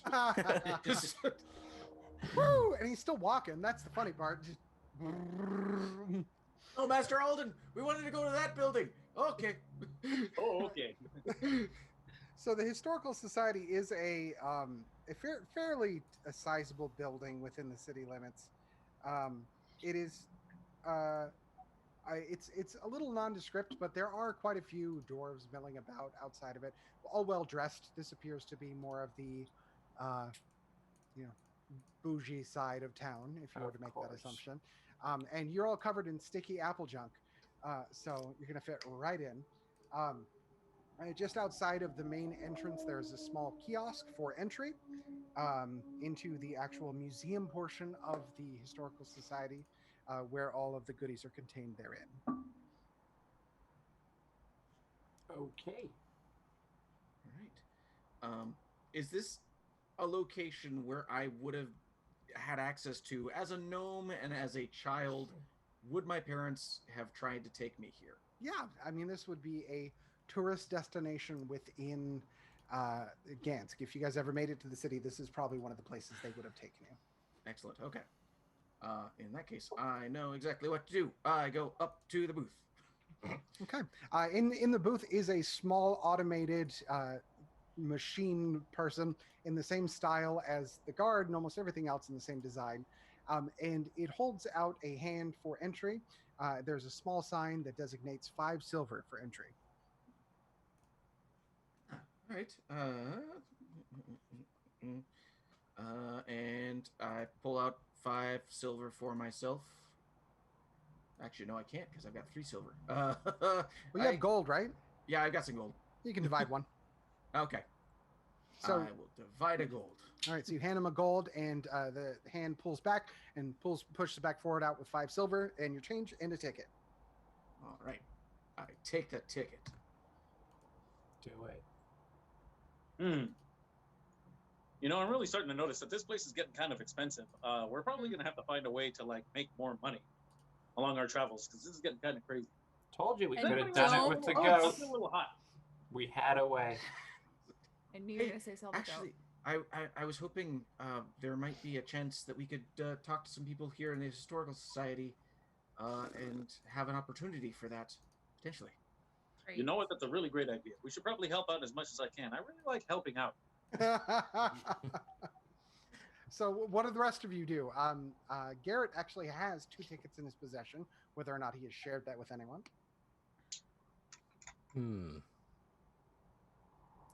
You know, I have these, but I don't know if they're worth anything. I don't know. Maybe I can... I know. I'll go outside. Tickets, 5 silver. 5 silver. You can get more Tickets, than 5 that. silver. Nobody Why- paying attention to you. You get the feeling that the folks that are milling about outside are members of the Historical Society. They don't deal with rabble things such as this. Nah, tough crowd. All right, and I'll just... someone just take one of these. Anyone? Okay. Yep, there we go. The Colonel takes one of the tickets. Walks right in. So there's a small kiosk and turnstile where you can insert your ticket to step through. So if the Colonel does so, I assume Garrett and Xana are going to be following as well. Mm-hmm. The rest of you, are you coming? Yeah. Does you it said look 5 indoors? silver, right? 5 silver, yes. And gold, get 5 silver back. So. Yep. Does it look like it's a building, like we're going to be going inside of a building? Yes, it is a sizable building. You'd think they'd have better lighting. Yeah, go figure. Nah, I don't care. How much has Dobbs been showing that she does not want to come to this location? Just as much as she is on the chat now. Okay, fair enough. In fact, as you hover a little bit closer to it, to the general booth, you're going to have the hand pop out immediately with a ticket that says comp on it for you, Dobbs. Oh, great. Gosh, diddly dang it. I'm going to reluctantly take it. Okay. Well, everyone's ticketed and has made their way inside the Dwemer Historical Society. I'm still outside. I didn't do it. You didn't go in. Are you coming? I go up to the ticket bot, and so is the books inside. It's not talking. It's. I'm sorry. I'm really confused about this. So I give you money. I get to take one of the books. He's still not talking. I try to find someone that's walking around. Near the gate, nobody right now. There are a few people just outside of the main entryway, but they are keeping well to themselves in conversation. Okay. I'm just going to be outside pacing back and forth, debating whether I wanted to spend money for something I don't get to keep. All right. Makes sense. So the rest of you have entered into the Historical Society. It is a beautiful building inside, very well lit to the Colonel's point, with several displays under glass cases of various artifacts and points of interest to the kingdom. And as soon as you guys step inside, you notice that there is a gathering of folks along the other side, looking around a display that is covered with a red silken sheet. And you notice that they're beginning some form of speeches there. I would like everyone to please make dexterity saving throws, please. Oh. What? You rolled a nat 20. Yeah. Oh, gee. I rolled a nat 6. That would be... Oh, no. That would be a 21. You said dexterity? All right. Yes. Oh, this is going to hurt. Yeah, I got it. I got a 5. 12. 19. And Theobeak, can you roll with advantage if you haven't done so yet? Because you are out of doors and have wings. 19. Okay, great. Anyone who rolled below a 12? Who rolled below a 12? What if it is a 12? That would be me. 12, tie goes to me, so it would, yes. So then you me as well. too? Yes. Okay. You are unable to catch yourself as everything, and I do mean everything, the building, the ground, lurches slightly to the right. The whole of the city has just tipped violently. And for those of you who rolled below that number, please take 1 point of damage as you crash into a couple of the displays. Damn. Ah! Oops. My shoulder. Are you there?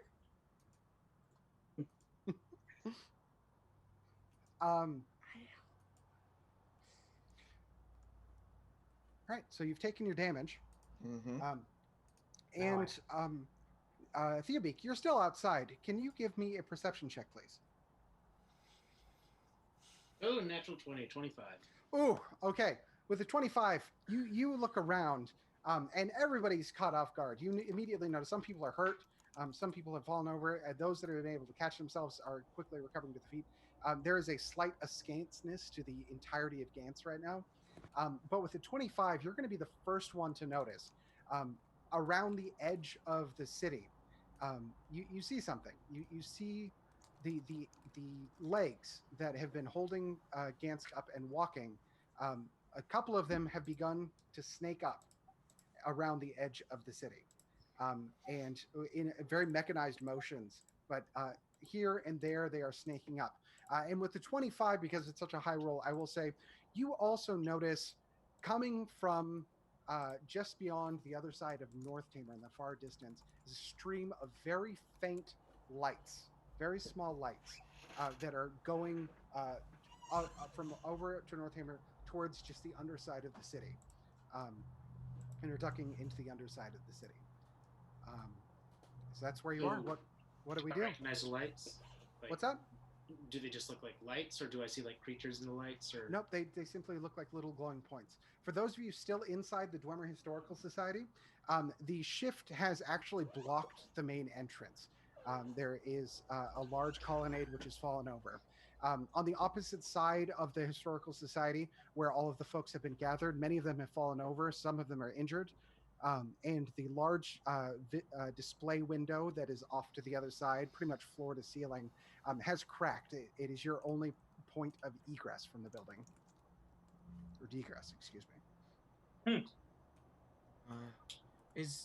Wait, has anyone seen Master Theoby? Did he come in? Oh my goodness, that was really he exciting, alright? but also very terrifying at the same time. What is going on? Is it? Xana's gonna rush up to the group that was gathered around the red curtains and see if she can help anyone that was injured in any ways. See if anyone was damaged more than she was. All right, are other folks joining? Yeah, I'll All follow would along. like to try to get up and help. All right, so everybody runs over, and a couple of things are going to happen pretty quickly. Some of the dwarves that have fallen over, you begin helping to their feet, and Dobbs specifically, you're gonna pick up one of them, and they're gonna look at you, and you're gonna look down at the dwarf and say, "Hi, Mom." I'm coming. Yep. Oh. And one other very important order of business, Mr. Daps, if you could have the Colonel roll a dexterity saving throw, please. Okay. Which one is that? It's going to be a 20. Okay. 11 plus 3. So that is a 14. Mm-hmm. Sorry, pulling up notes. All right, you're still wearing the bracer that you received, that Of course. gauntlet, right? Absolutely. All right. So was it a 14 you said? Yeah. All right, great.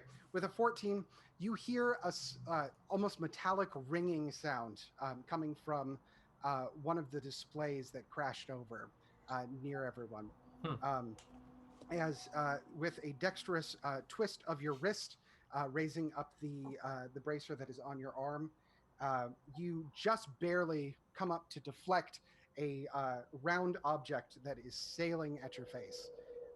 And as you connect with it, you hear the ringing of something that sounds like an anvil going out as it connects with your bracer, where the round object sticks. And as you lower it and look down over the front of it, you see that it is a small, well, all things considered, smaller shield, round with in the center a symbol matching the symbol both on your wrist and on the bracer. And around that symbol in the center, you see red, white, and blue stripes all the way around. Mm-hmm. Nice. As Nice. you raise an item that you can walk over and see the display of where it came out of, labeled Buckler of the Captain. Oh my god. As Well played. a fanfare of music happens in the background. So that is an item that is going to be added to your inventory as a weapon.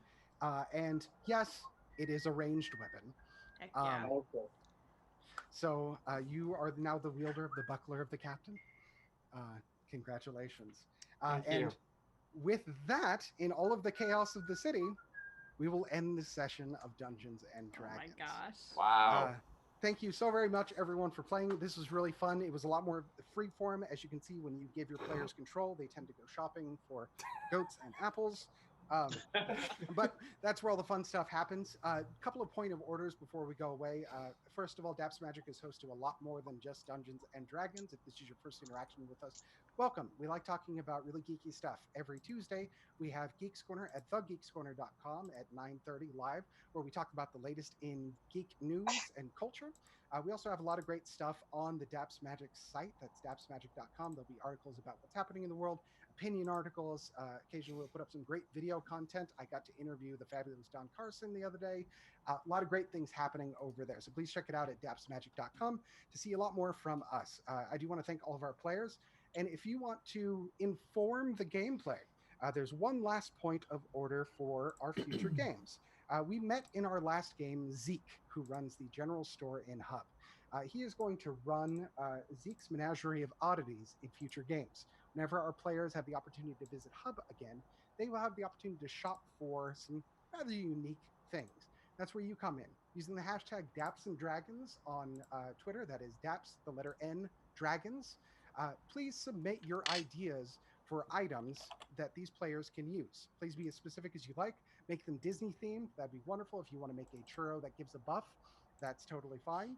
But come up with these things. I might adjust them a little bit to make sure they're balanced for the game. But if you have ideas for items that these players may have interest in purchasing or acquiring, use the hashtag DAPS and Dragons on Twitter, and we will keep an eye out for it. And you might see your own item in the game. Again, thank you so much, everyone. Thank you for sticking with us on a late night. And be sure to catch up on all the episodes for next week. Thanks so much. Have a good night, everybody. Bye, everybody.